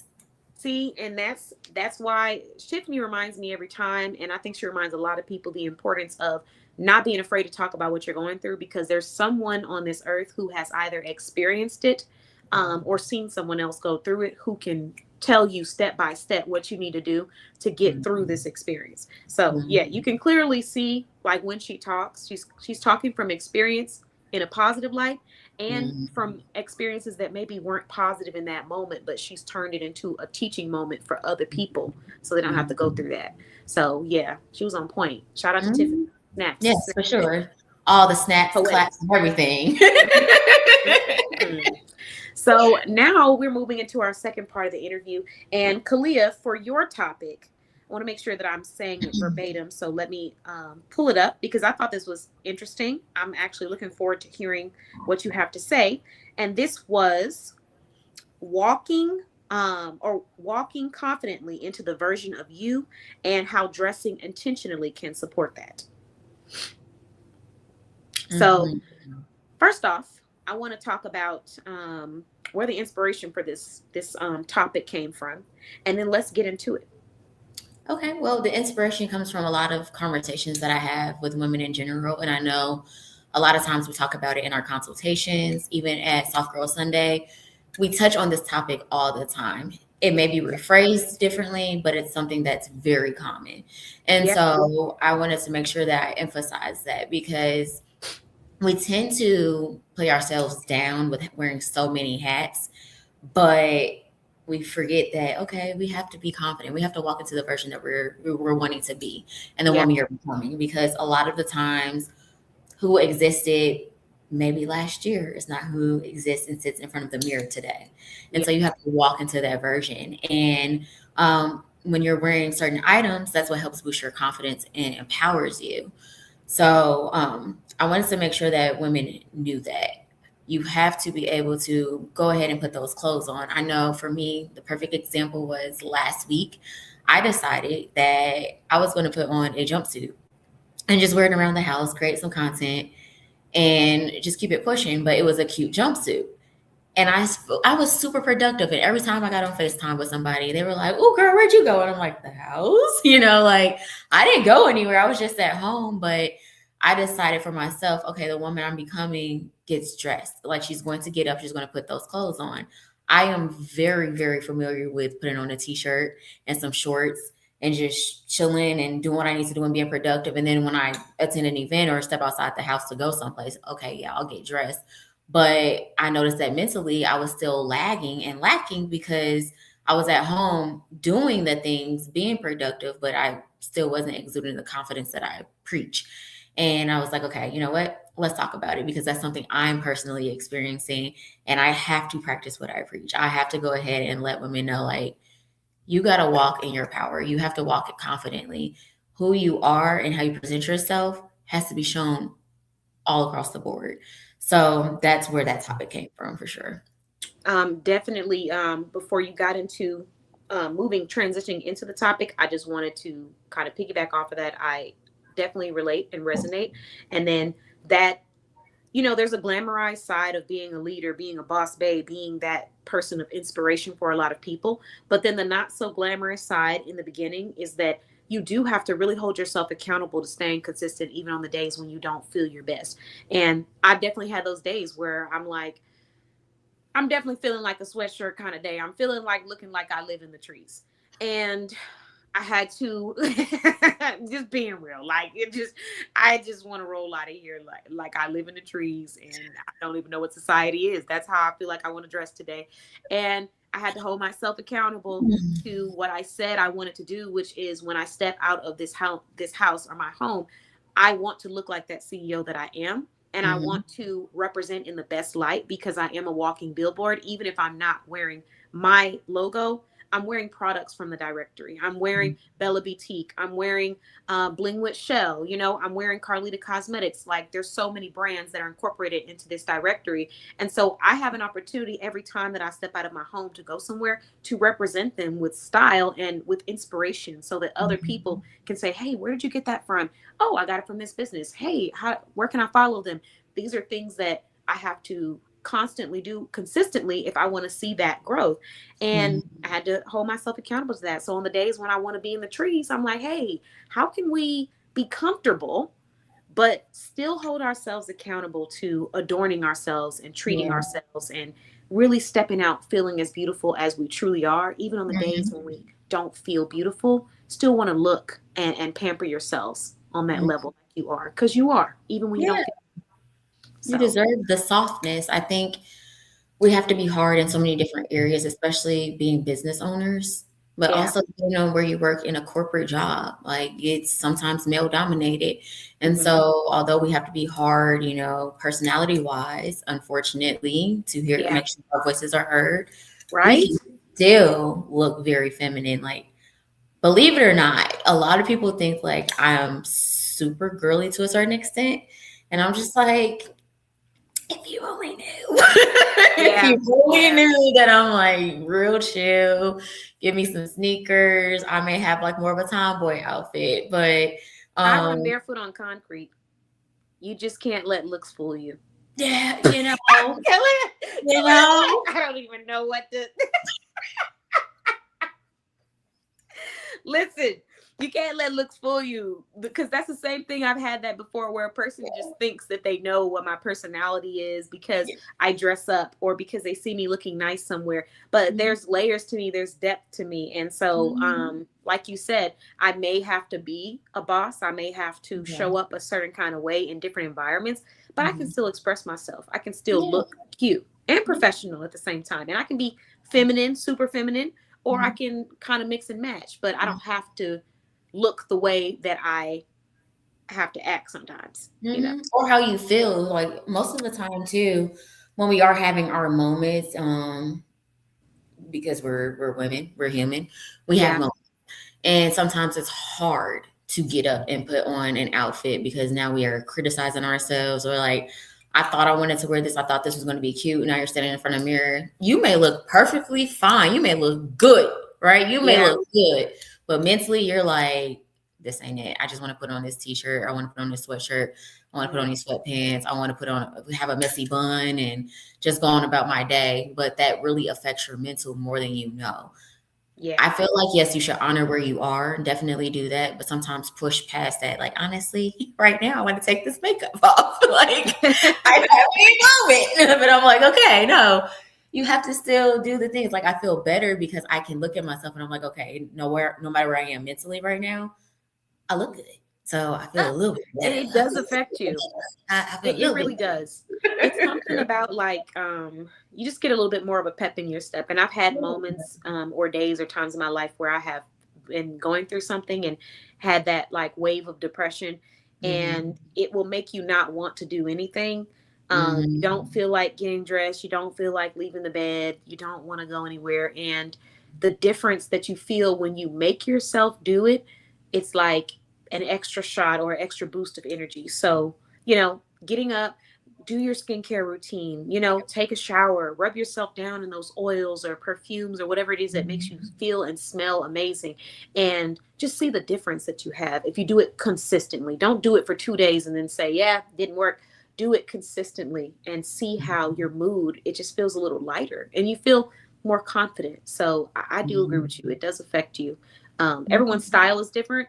but but everybody's sense of effort, even though they might look different, effort is the same. Everybody can have effort. Yeah. So you putting in the effort, even if your style is casual, even if your style is chic, runway chic, or whatever it might be, just putting in the effort to show up for yourself, Yeah. dressing up, Yeah. skincare, hair care, it makes a big difference. And then also, you don't have to do a whole bunch of work. If you have a stylist, if you purchase items that are flexible fashion Mhm. wise, Yep. if you get your hair put up in protective style so you don't have to do too much, these are ways that it makes it easier for you to get up out the bed and go.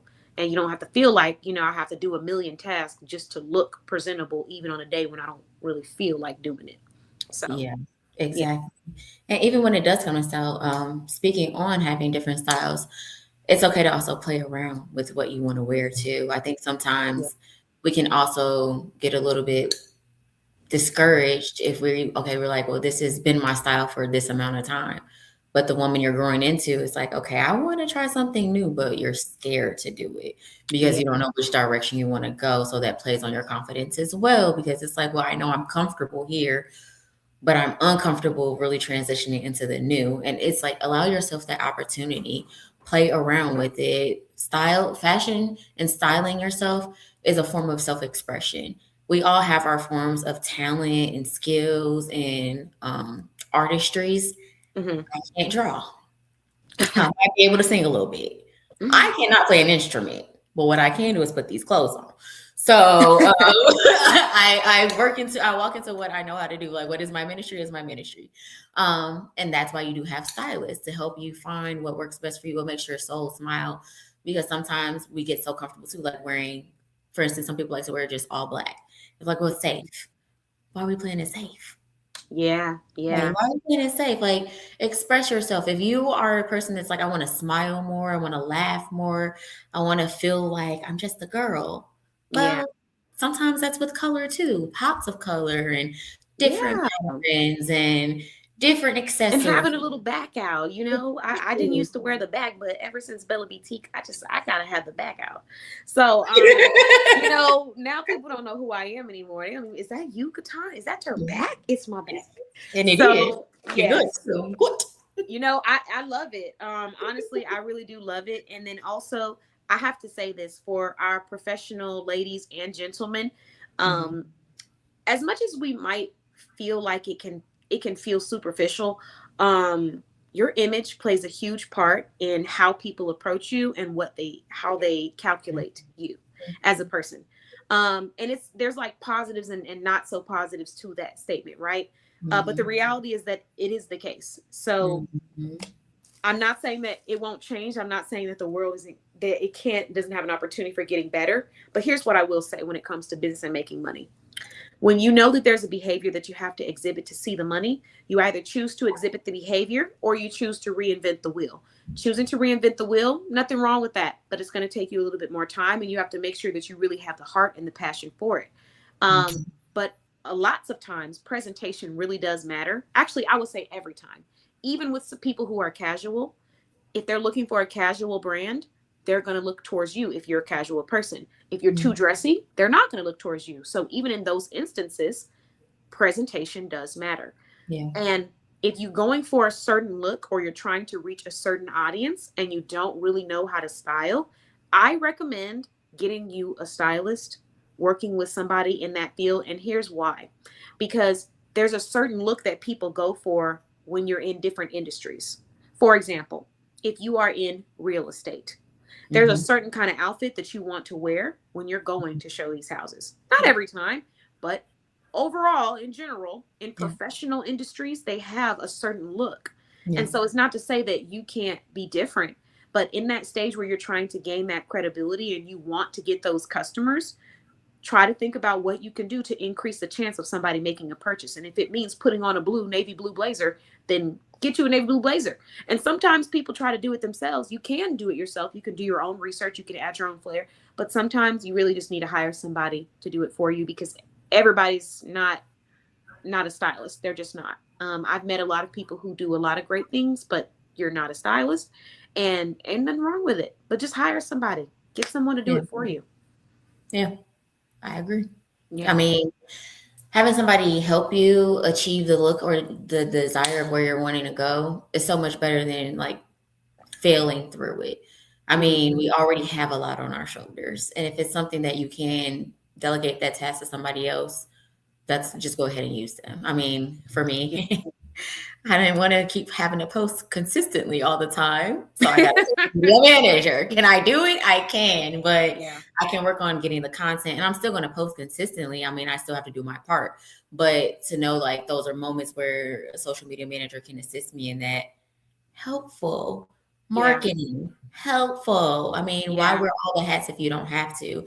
And having it pretty much a stylist is like having an image consultant to a certain extent. Like Exactly.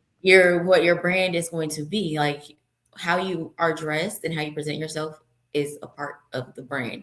Even if Yeah. you do not own a clothing store or apparel store, whatever your business may be or the industry, your brand, you're still a part of your brand. So how you Yeah. show up and present yourself is how people will always remember you. So they always say it's very cliche, but dress how you want to be addressed. Yeah. Dress how you Imaging. want to be taken, like you want to be taken seriously. Even if you have a more laid back style, there's different ways you can play around with that and still have that professional look with that touch of femininity, or if we have some men, that masculine energy into that. There, you can play around with that, and you don't have to go too far off your spectrum, Yeah. but you step outside of your comfort zone because that's not allowing you to grow nor your business to grow. Yeah. Absolutely. And um, everybody has a different target audience. Everybody has a Mhm. different goal. Like you're saying, there's ways to play around with whatever it is you're trying to achieve, but Mhm.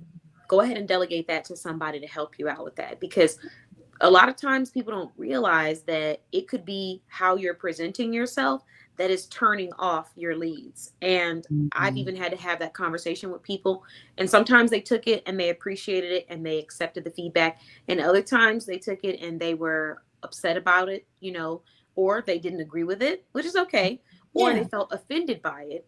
And it wasn't in any intention to offend them, it's to be realistic with them. I had someone who was in an industry and had a business that is very much attracting people that are an older audience.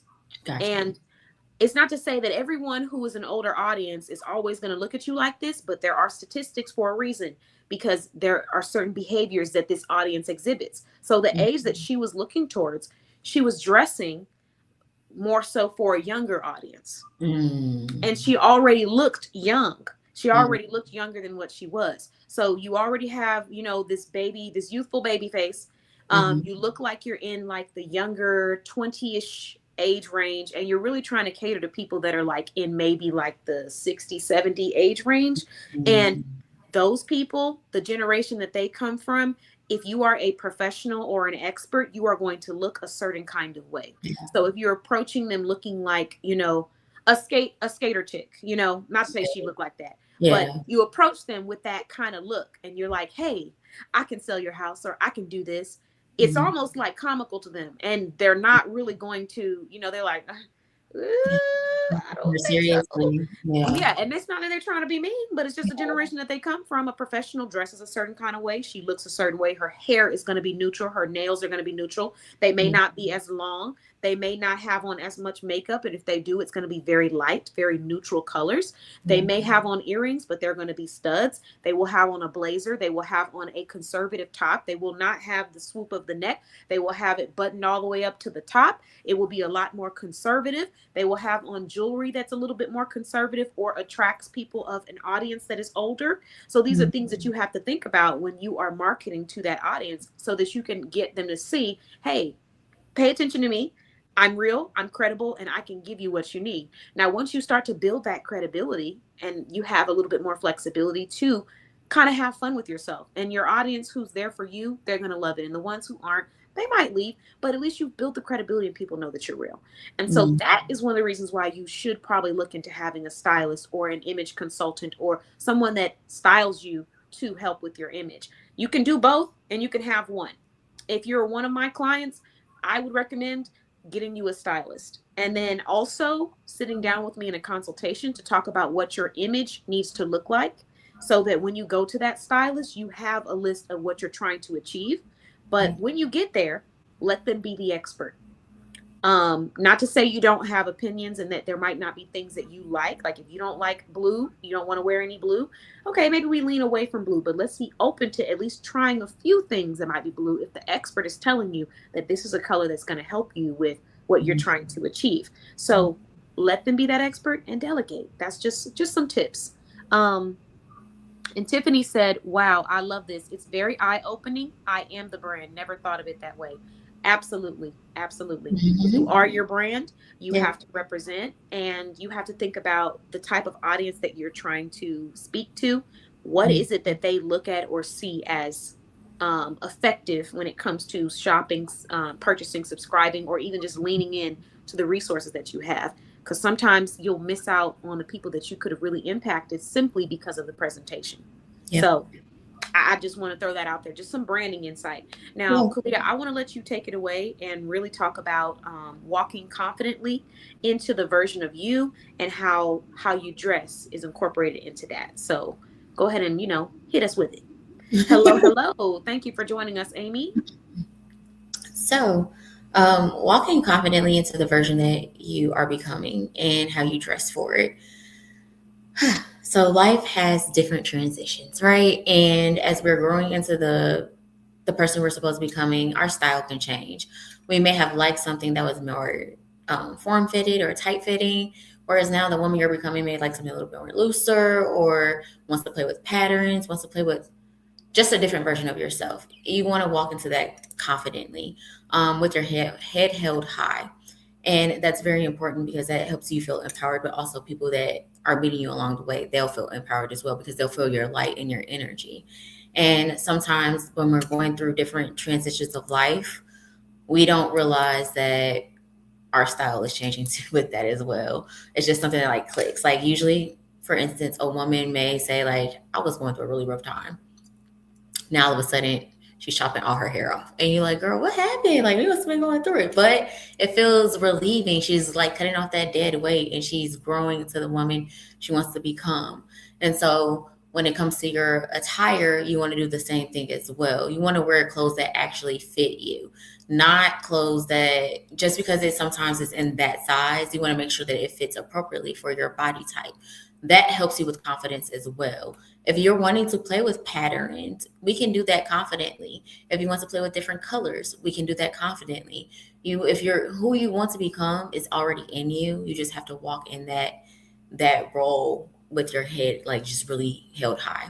Um, and so you want to feel empowered in what you're wearing. That's why I started the boutique.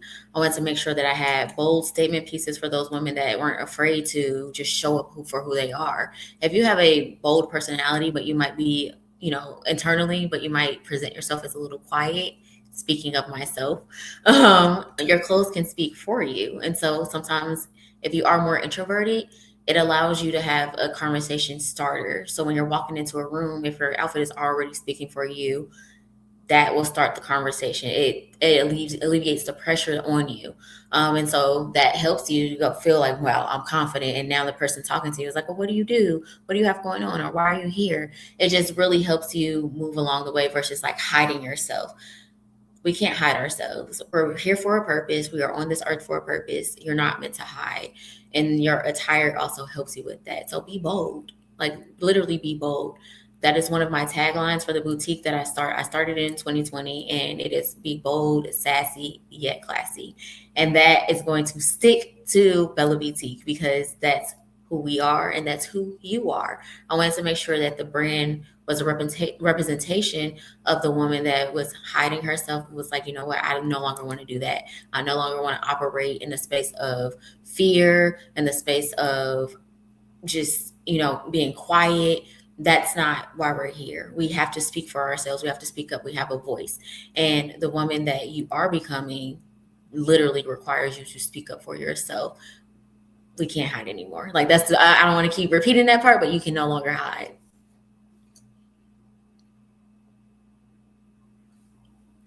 Okay, so I love the message, and I love the encouragement to people to just be courageous enough to be themselves. Because this life, no day is promised in this life, and you can't spend it worrying about what other people think. You can't spend it worrying about what might go wrong, and you can't spend it living in insecurities. You have to go for what it is you want, and you have to do it with the best energy and your best foot forward, because that's what we were meant to do. And the day that you stop enjoying what you do and just loving on yourself is the day that you really stop living. So we want to get you back to that space where you're living for yourself and you're enjoying what you do, and taking care of yourself. So I really do resonate with and appreciate your message. And what's so funny is that as I was on or while I was sharing this video, it pops up on my feed. You're live. You're live. It said podcast time. I said, did I just see Kyliah? And then it went off, but I knew it was you because I saw you. So I said, oh my God, that is too funny. But no, I love the message. Hello, Shonda. Thank you for joining. And I definitely appreciate brands like yours, where you focus on women's confidence and just helping them to feel sexy and give them that place to have fun. Because that's what shopping, for me, that was why the parts that I did love about retail. When you went to shop, it was fun. It was like a nostalgic feeling, like going to the mall, going to spend time with your family, and that experience of feeling like someone's really giving you that attention and care and helping you to feel confident, going out for your date. That's what I loved about it. So I just like that you bring that playfulness back to, the shopping experience. So you guys should definitely check out Bella Boutique. And I brought that back because I'm only preaching from experience. I used to hide myself. Like, I've always had the passion to get dressed and do different things. Even in corporate, my outfits would be a little bit different. Everybody's like, oh, that's cute. I would put things together. But at some point in time, I was like starting to like go back within, and I was like, oh, no. Like, this is unacceptable. Like, I want to find my voice. My mom always told me to be a leader. You're a leader, you're not a follower. You're a leader, you're not a follower. And sometimes, depending on who I was hanging around, if they were like to themselves and like, I don't really want to do anything too bold, like I don't want attention, I'm like, I'm not doing it for attention. It's just, this makes me feel good. So I'm gonna wear bolder and brighter colors and prints. Like, I had a whole era. Okay. I'm sure it's probably on my Facebook from when I was in college, but I had a whole era of like 09, 2010, 08, 2009, 2010. I had the big bows. Big glittery bows that you got from Forever 21. Oh, like, yeah. I remember the bow era. I used to tie my scarves in like big bows, and I have on these prints, and it would be houndstooth or checker prints. I had mine too. I had my little wannabe emo phase. I said wannabe because my mama shut that down real quick when they started doing them short shorts. I was like, no, Mom, you're supposed to wear the shorts and cut them up to the top. She was like, you can put on the shorts that come to your knees, and that's all I got for you. And I was like, well. No, I got creative. I would wear like the cute skirts with the tights under it and the leggings that were not translucent because Mama didn't. You wasn't gonna be able to walk. Mama wouldn't let you walk outside in leggings. Yeah, I used to wear those. So you know how they would wear the short shorts with the fishnets underneath them, and then like those long Converse boots. I couldn't do all that, but I was able to wear the shorts that came down to the knees, and I would have my little fishnet leggings on underneath those, and then I had my Converse boots. The fishnet leggings were green neon leggings. I'll never forget this. And then the boots were plaid. They were hot pink plaid with some green neon leggings. And I know I look crazy, but my mom let me have my little individuality. And I went to school, and I used to have my little t-shirt matching with the tank top. I had a whole bunch of different phases. So yeah, I know exactly what you're talking about. It was quick though. We hurried and got up out of there. I mean, we evolved with the times. I mean, like, definitely in the era of You're a Jerk. Like, we all just had moments of, right? Everybody had the you remember the apple bottom jeans? Oh my God, I couldn't have the jeans. God. I had the apple bottom jacket.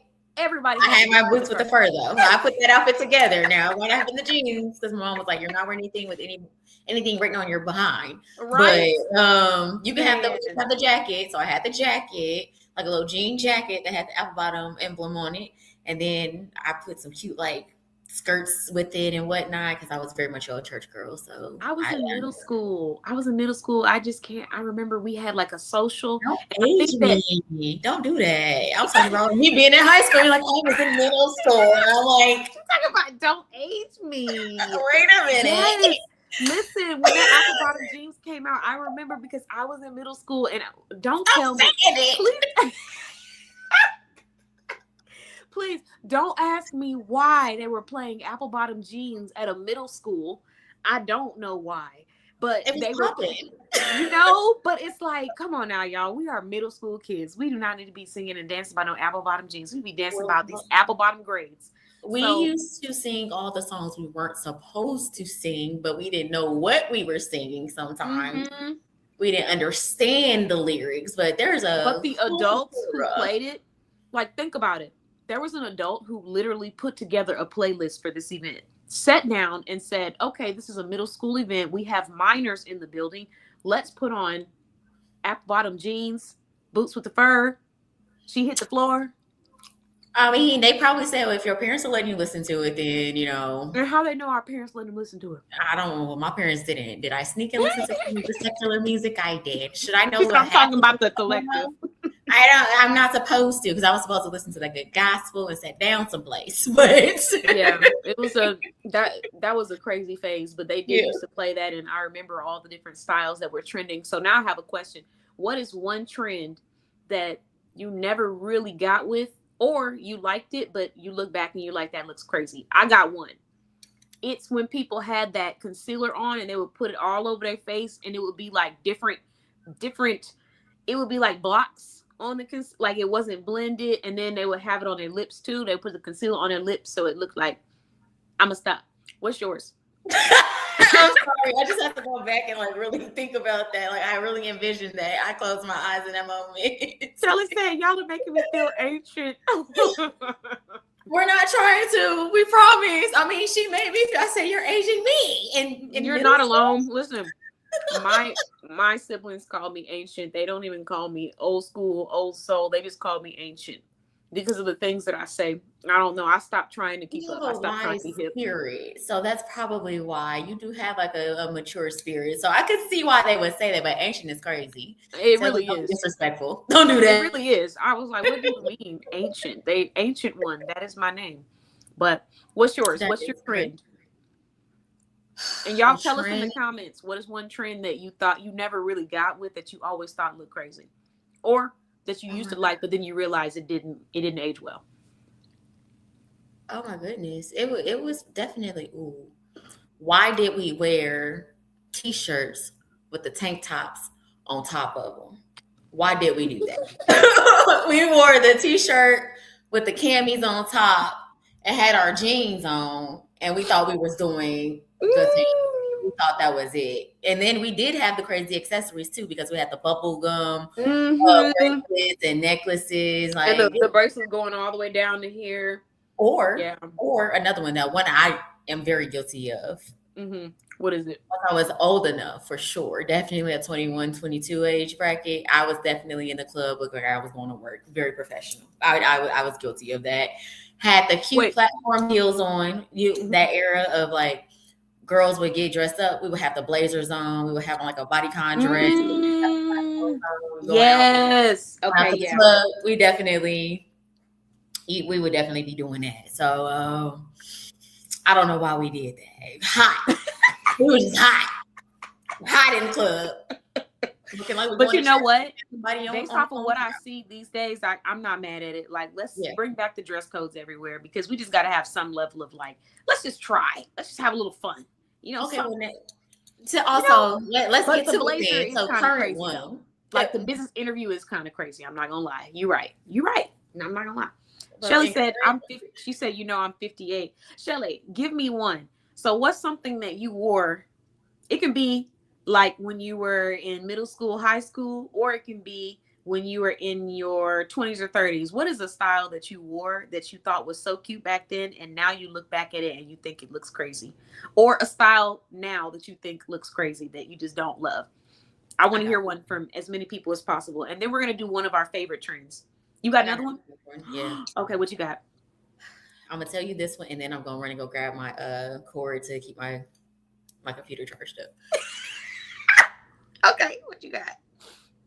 It is the bedtime apparel, the sexy bedtime apparel as outfits going to the club these days. I'm gonna go get my charger.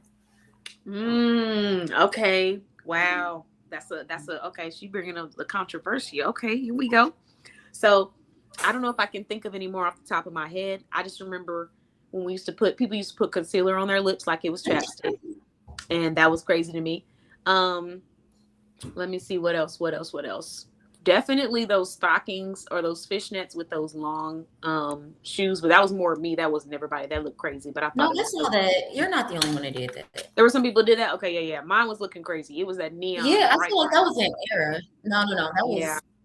That was an era. I feel like that was in that era of because I feel like that's when I was in high school. Like that just Hmm.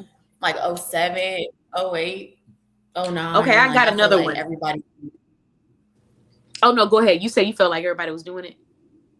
Yeah. What's your other one? I'm curious. My okay, my other one, and this one is like might be a little controversial, but it is that phase where when we would get people would get perms and then they would have like the but they would get perms and then they would fry the hair to where it was sitting but it was like stiff and it would be having like that like kind of like that chicken kind of look to it that I don't know how to explain it. But the trend, I know a perm is like something you can change with your hair like the Jerry curls.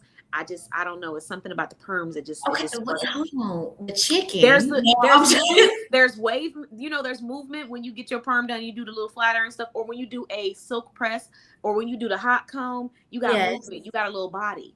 But when you just perm it like that and it's just crisp like that, there was a trend. That was a thing. Like people would do that. I kind of felt like just embrace your natural. I don't know. That's just me. Maybe I missed that one because I'm trying to like I'm really Girl, trying to envision it. What do you? it was a lot of sticking stuff sticking out. It was strong. And I even had a phase where I was like, okay, it's time to go ahead and do something different. But I like that body. But that like that sticking stuff, I don't know how to explain it. But that was something that was common when I was in high school. Like I saw Now people. I feel like you should put that in the business groups, and Hmm. I'm gonna need you to find a picture and be like based off of our conversation, so I can see audience Ah, a yeah. visual. I think I have one picture, but I don't know. Do you know what I'm talking about?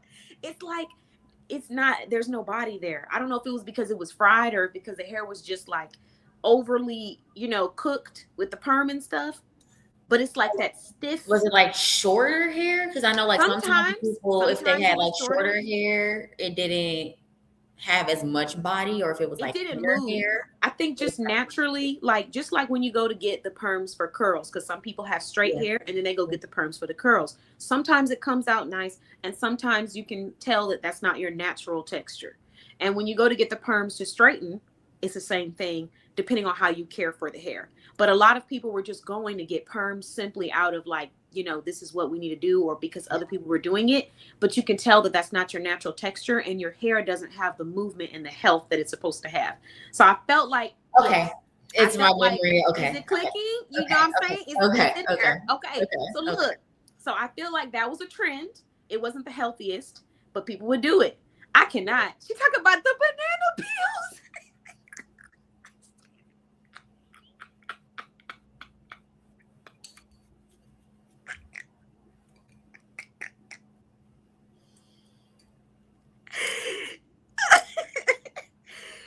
Yes, the banana peels. Tiffany got it. She already know. So let's see. Okay. Shelly got one. She said neon, like in the Madonna era. Or the chola gear. Okay, okay. Okay, the neon definitely was overdid, and then they brought the neon back again, and we overdid it again.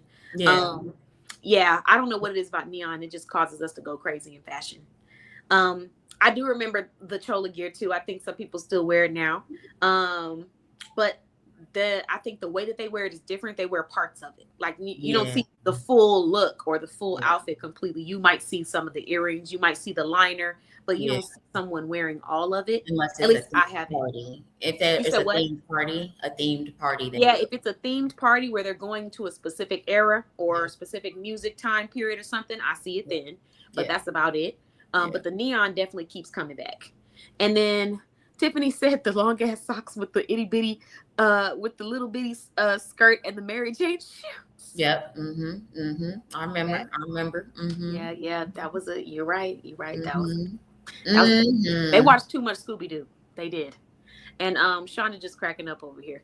So yeah, those are some good ones. Okay, now let's move to favorites. What is one of your favorite trends? I already have one in my head. Go ahead, because I. Okay, mine is too bad I don't have it on me because I was about to show y'all Carlita's, but the red lipstick. You already, I love Yeah. red lipstick. They say red lipstick is outdated now. That's what the youngins are saying now. But they prefer to do like pink colors and nudes and stuff like that. And I like those colors too. Yeah. But I love a bold red lip with either no eyeshadow and just a nice clean moisturized face, or with white eyeliner, something that's just futuristic looking. I've always liked that. And matte lipstick. I've always loved matte lipstick. I just have. Yeah. That's mine. I'm a lip girl. Like I have so many different if I show you right now like all of the lipsticks that I have, and this is just me having lipsticks on hand just for emergencies. This is my emergency stash. Even How many do we have to emerge now? Now let's check. Anything can happen on a live. You never know. You said what? Okay, I want to see the stash. Let's see the stash. Okay. So we have this one is hold on. This one is Caranda. This is definitely bold. I'm not gonna lie. You gotta be bold to wear this one. Yeah. So I'm gonna show y'all what it looks like, and then I'm gonna take it off. And it's like bold and bright. This is something that I would wear for a fashion shoot. Cause it's not something to play with. This ain't something to play with. It's like the big guns. So you gotta really like a bold lip. I like that on you though. See, I don't think everybody can pull that off. But I like that on you. Thank you. So this is coming from Carlita Cosmetics. Thank you very much. So that one's Caranda. Then we have this one. So I actually use this for the inside of my lips. I don't normally put it on just the outside. Oh, hold on, y'all, because I gotta wipe this off real quick. Hold on. Bear with me. And that's the other thing. Her stuff stay on pretty good. So no. There we go. Okay. This one I use for the inside. I don't always put it on my entire lip because it's peach. And for me, with my skin tone, when I put peach stuff on, it just gotta kind of make me look like I'm like crusty or something. So I don't put it on the full lip. Okay. You know what I mean? I got it's you. Like that's not my color with lipstick. But what I normally do is I just use it for the inside, and then I'll do the matte on the outside. So that is Carlita Cosmetics, and this one is called Nakia. All right. So then we have KBM Kiss Gloss. I don't think she has any more. I think she sold out of these, but these are all different colors. This one is more like a nude kind of color, but it is very pigmented. So it's not like one of those that just lip gloss that's clear. Clear lip gloss is always a staple, but this one is not. This one is not clear.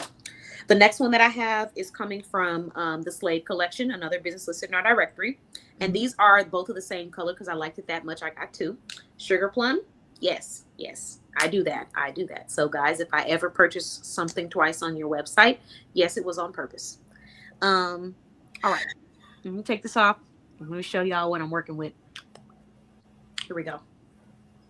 This is the matte lipstick. That's like a perfect fall color. Right? So it has like that matte color. Hold on. I gotta go get my little stash wax because when you wear red lipstick, it bring it on out. You know, somebody said something like that on one of my lives. First off, they said it like they thought I wouldn't say it myself. And secondly, why? There's so much happening right now. Wait, what? I'm just, people who wear the lipstick, they know. Certain colors will bring out darkness around your face, and certain colors, it kind of blends in. So when you wear those neutrals or those nudes, those soft colors, it kind of softens the lower part of your face. When you wear red, maroon, anything darker, it emphasizes the darkness that is around your face. So if you do have like facial hair, like I do have some, but it's light, or if you have scars or just hyperpigmentation, it pops up on the bottom of the lip. So, you know, it happens. Yeah. But I did have somebody do that. Like they literally called it out in the live, and I was like, I don't care. But, you know, but you can do it. Hair removal and stuff like that, it's fine. But if you're not someone that does that and you just prefer to wear stuff that complements the colors down there, then you want to wear something that's soft, like a nude, a pink. If you don't do pink because it doesn't work with the skin tone, you can do dark browns, chocolate. I actually had a chocolate color. Chocolate brown girl. Yes. When That's I really wore in my the emergency stash, but I can't find it. What were you gonna say though? No, I was like, that's what I was doing when I was in my lipstick era. Like I had some nudes, but I felt like the browns and like maroons popped more for me. Here and there, I would do red, but it depended on what I was wearing. But I found not recently, like forever though, but most recently, like I'm a lip gloss girl. That's like it makes my lips pop the most. So I tend to do more lip glosses. Like I'll do makeup and then lip gloss. Or if I have a bare face, I have lip gloss. So like lip gloss is my moisturizer. Okay, I got two questions. First one is one of your favorite trends from back in the day, and the second one, what is one nostalgic song that you remember growing up that kind of started a trend? I'm definitely gonna say lip gloss was a nostalgic song. Oh yeah, for sure. By Lil Mama, and then it started a trend. Everybody had to have their lip gloss. So, what's one of yours? Well, I don't. So the current trend that I do like that has come back, it's the bottoms. Like I love a good wide leg pant. I love a good boyfriend jean. It's just something about that loose fit. But then, like if you pair it with a blazer or a tank top, or like you can just really style it differently. I just like that it's comfortable. Like I just love that you can be comfortable whether you dress it up or dress it down. Okay. A nostalgic song. Yeah, that brings you back to a younger age. It's gonna have to be. I mean, you already said it's gonna be apple bottom jeans, boots with the fur. Everybody had it. Like we was all trying to. They had so many boots with the fur. I was the girl with the boots when I went to school. They knew that I was on, and I had different versions of boots. Okay, I didn't have the boots that everybody had. Oh, you had multiple boots. I had multiple boots, and my mama didn't play that. Like when I say our shoe game has always been sick, it's been sick. Like I never ever have what people actually wore. Like anybody, if it's a trend, I was outside the trend. Like I had something trending, but the trend. Like my boots had wedges with fur. I did too. I had one wedge boot, and then I had one that was not. Y'all, I'm putting oil on because when you use matte lipstick, if you want it to come off a little bit easier, you can use coconut oil, Vaseline. Those work. Just so y'all know why I'm over here rubbing. But yeah, no, I did have the wedge boots. Those were cute. And then I also had shorter boots that had like a little point to them. They was giving like Rumpelstiltskin, I'm not gonna lie, but I was still feeling them. I was feeling myself, and that's all that matters in that moment. I had the boots with the fur. And I will say, when it comes to Apple Bottom, they're one of the few brands that I actually really enjoyed their items. I didn't feel like it was overhyped. Because there's a lot of brands that everybody just bought and wore just because they were popular. People did buy them because they were popular, but when I look at their designs today and when I was growing up, I really did enjoy them. Yeah. I mean, even with you had Sean John, like I'm sure that was in a song or something. Like it was. Few. Air Force Ones definitely became a trend because you was stomping in your Air Force Yes. Y'all don't be shy. Let us know if you have a song in the comments that was nostalgic for you growing up. I got a lot. I'm dropping down to get in my ego. I'm just going through an era at this point in my head, like right. Alone, but I don't think that. I think a dance came with that. I don't think a fashion trend came with that. But which one? Soulja Boy? No. Drop down and get your ego on, girl. But Soulja Boy did come with the trend because then everybody started having their big tees, the glasses, hats to the back. The oversized white tee was a song. Because it came from them franchise boys, so like they had the white tees on, so everybody was in the 4X when they really wore a 2 key. Right. That was definitely like if you don't go take off your grandfather's shirt and you or over your here father's shirt, girl. I'm not gonna lie. At the time, oh yeah, we was killing it. But get older and you're like, why do you have so much material on you? Okay. Adidas. Shelly said my Adidas. Yes, that was definitely one. Adidas have always been like a staple, like as far as like shoes and stuff like that. Everybody has some Adidas, or at least they had at one point. Maybe I do. Okay. So now that we've shared those, let's just transition on over into your products. Did you want to share or showcase any of your recommended items on your shop from both collections, whether it's from your petite collection or your plus size collection? What you got for us? Well, I didn't set up shop today because life had life before I got on here. I'm not going to even hold you. So it was like right before. So, but I do have on the Mirage or Midnight Mirage jumpsuit. Okay. And I'm just now realizing that my puppy has his toy behind the chair, and I almost stepped on it and squeaked it, and that would have woke him up. But this is your hair is cute. Thank you. You're welcome. I'm going to try to put it down a little bit lower because I don't have any shoes on. But okay, this is a jumpsuit. This is a size large, but of course. Here, let me take myself off. It's back naked, as KeTohn likes to say.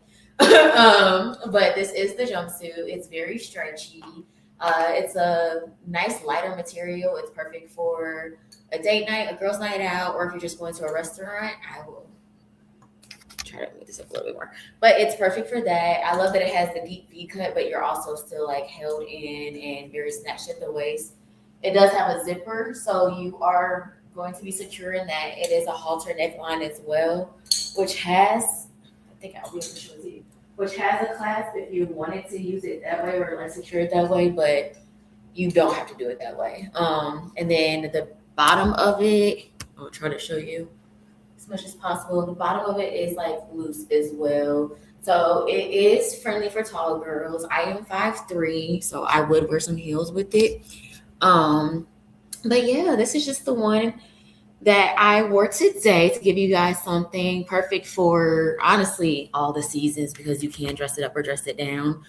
But perfect for the summer. It's very, very breathable. So that's what I have for you guys tonight to give you your softer feminine vibe. And if you're like me, I do love a good V cut. I don't know, something about it that just keeps it sexy yet classy. It's all about how you like style your outfit. Okay, love it. And I did drop the link, the direct link for anyone that wants to go and shop this item. Her website is bellaboutique.com. The reason why this link is longer is because it's taking you straight to the jumpsuit that she has, and it's actually available in a size large. So make sure you go check that out on her website. And then is there any last message that you want to leave with the audience? The only thing I would say is just keep showing up for yourself and then keep dressing for yourself. Like it's not for anybody else. When you walk out of the door, make sure you feel and look your best. That's the only advice I can give you because that will set the tone of your day and set the mood for wherever you're going. And it'll make you shine like a bright light and you'll just have really great conversations and great experiences because you're that girl. Okay, I love it. Snaps. Mm-hmm. A lot of snap-worthy conversations. I would like to say thank you so much for being a member of our directory, Kyliah.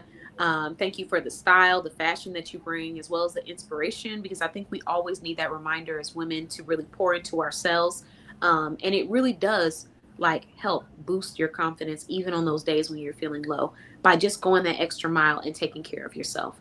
So I love that you talked about the self-care aspect, but we also talked about the professional aspect as far as imaging and like trying to make sure you're being that boss that you are, representing yourself properly. And thank you for your message. Thank you for joining us this evening. Thank you for having me. Yes. Next time you come back, we can maybe we can put on some of those trends. We can like take it back. Maybe we need a theme, you know? Don't give me no ideas. I'm sure I got some in the closet. Yeah, we can bring it back. We can throw it back. I can make some cake. We really might need to make that happen. Like one of these days, whether it's in person. Well, we do have one. We have a 90s themed Soft Girl Sunday in October. We're all coming together to work out. It's going to be an actual workout. So like come to sweat, but come dressed up in your 90s apparel. So, you know, those nice leg warmers, those triangles, all that fun stuff. We're going to do that. And we may just have 2 Soft Girl Sundays, one at our original location and one at another location to be announced. Mm-hmm. Yeah.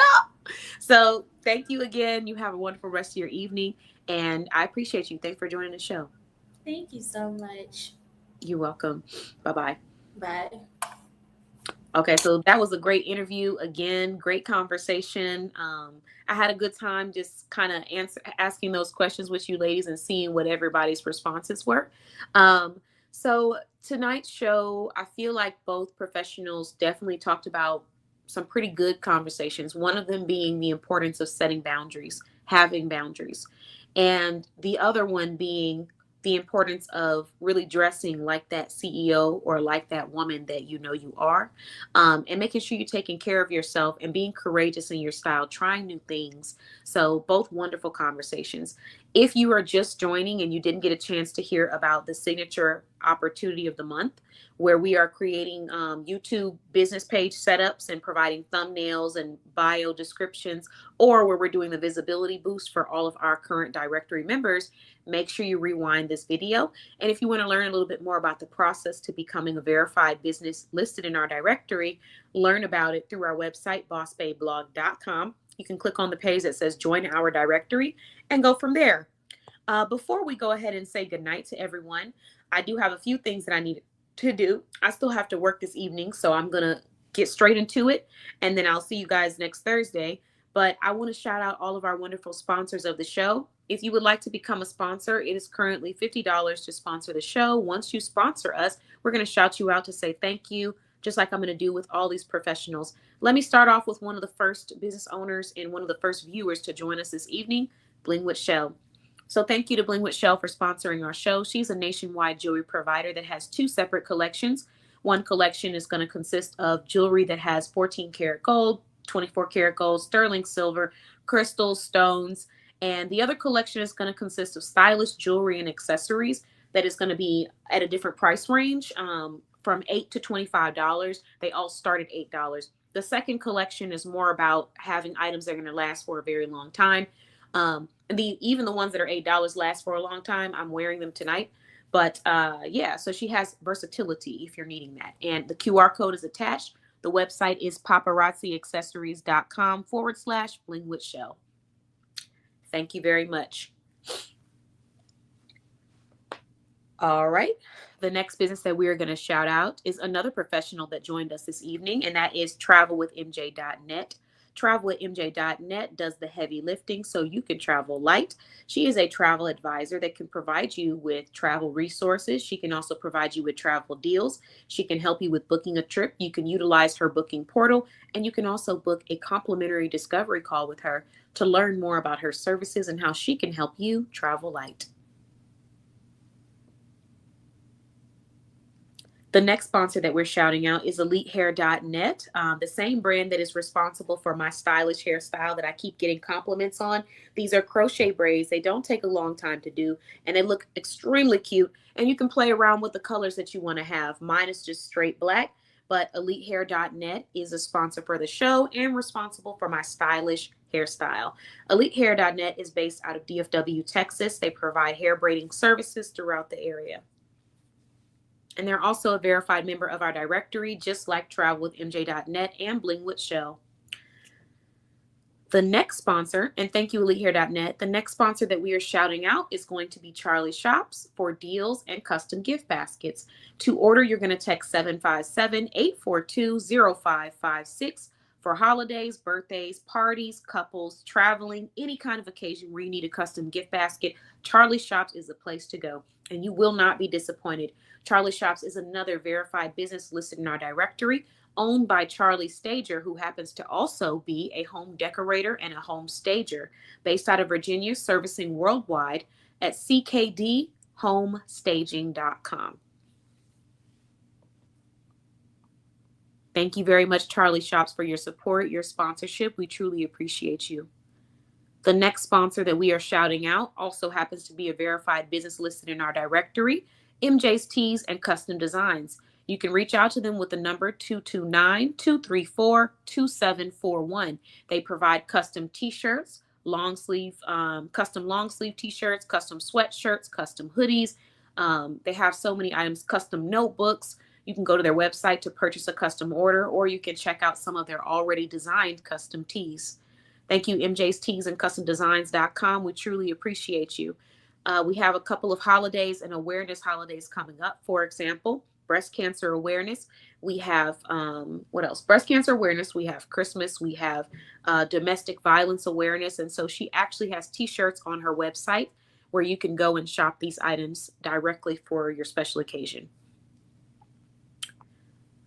All right. The next sponsor that we are shouting out this evening is going to be She Cute Boutique.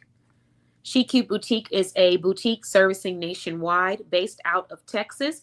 The website is chic, cute with a Q, Qute, boutique.com. And She Cute Boutique provides women's apparel and accessories, extremely stylish. And I've been shopping with them for quite a long time. They are a verified member of our directory, and they have handbags, they have hats, they have jewelry, they have clothing, dresses that are perfect for special occasions. Even the model here is wearing a dress from the boutique and is beautiful. So there's so many different pieces that you can find, and I think they're perfect for people who love to travel and need something stylish. The next sponsor that we are shouting out is going to be Hand to Hand Retail and More. Out of our hands into yours. Unbeatable affordable prices on furniture and appliances. So this business is not listed in our directory. However, they did find us on social media and decided that they wanted to sponsor and support our mission. Like I said, they are based in Texas. I'm going to go ahead and remove the banner so that you guys can see the full address that's available. It is 6062 Meadowbrook Drive, Suite D, Fort Worth, Texas, 76112. Unbeatable affordable prices on furniture and appliances. Fast delivery. So there you have it. That is Hand to Hand Retail and More. Thank you, Hand to Hand Retail and More, for your sponsorship. We truly appreciate you. Alrighty. The next sponsor that we're going to go ahead and shout out is going to be Heartstrings Collective, another business that found us on social media and decided to support our show and sponsor, creating a safe space for artists, one resource at a time. Our mission is to provide artists with access to mentorship, education, professional development, and community connection that can help them build sustainable creative careers. They have their website, and they also have their email at the bottom of this flyer. Please screenshot these advertisements if you would like to keep these to go back for reference.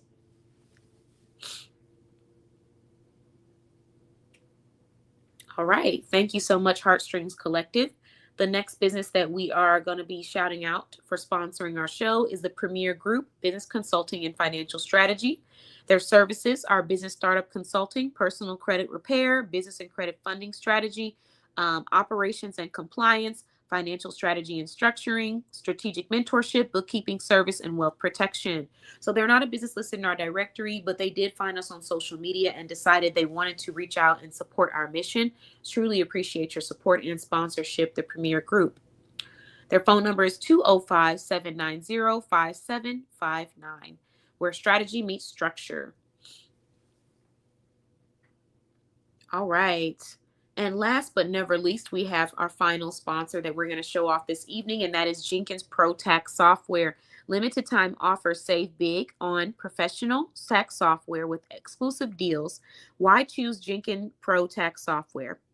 Number one, it's built for seasoned EFIN holders. That means people who have an EFIN number and are professional tax preparers or just do their own taxes. Affordable without compromising quality. Fast, accurate, and user-friendly. Excellent support when you need it most. Contact us today for more information. 615-796-6050. Thank you, Jenkins Pro Tax Software. All right, now that we've shouted out all of these wonderful, wonderful businesses that have decided to sponsor us, thank you to every single one of you, and I appreciate you all. I'm going to go ahead and just briefly do a quick shout out of some opportunities, and then we're going to end our show. So first, I want to say shout out to the Motivational Talk Dialogues and Show. I actually interviewed with them earlier today. I want to say shout out to She Cute Boutique. We actually mentioned them earlier. They're going to be sponsoring a couple of our boxes with some complimentary pieces for our clients. I would like to say shout out to Bella Boutique for coming on and interviewing this evening. This is one of the sets from Bella Boutique from their plus size collection. They have so many stylish pieces. I want to shout out Trent Turner Photography for these beautiful photos that he took on our birthday. I want to shout out MJ's Tees and Custom Designs for their beautiful domestic violence awareness tees. If you would like this tee, you can visit mjsteesandcustomdesigns.com. And then also for their breast cancer awareness tees that they made or that they have. And if you would like to shop with them and get 20% off, you can use coupon code coupon code MJ, all caps, for 20% off. Let's see. Last, I would like to shout out Bougie Steps Boutique. They have a promo right now. You can get 2 free anklets from Bling with Shell when you spend $65 or more at their shoe boutique, and they are verified in our directory. And the final shout out is going to bossbayblog.com. So we currently have our backpacks, and these backpacks help to fund our in-person Soft Girl Sunday events and community events. So if you would like to shop with us while also donating to a mission that is about uplifting other people and creating positive experiences, then go ahead and head over to bossbayblog.com and click on our merch page and purchase your custom backpack. Thank you so much for watching. I appreciate every single one of you for joining. Thank you for your support. And this was the Boss Bae Business Show. If you would like to be interviewed on our show next to have some meaningful, fun, creative, and engaging conversations, head to bossbayblog.com or text us at 833-705-4352, and let's get you on the show. Have a wonderful evening, everyone, and I'll talk to you all soon, okay? Bye-bye.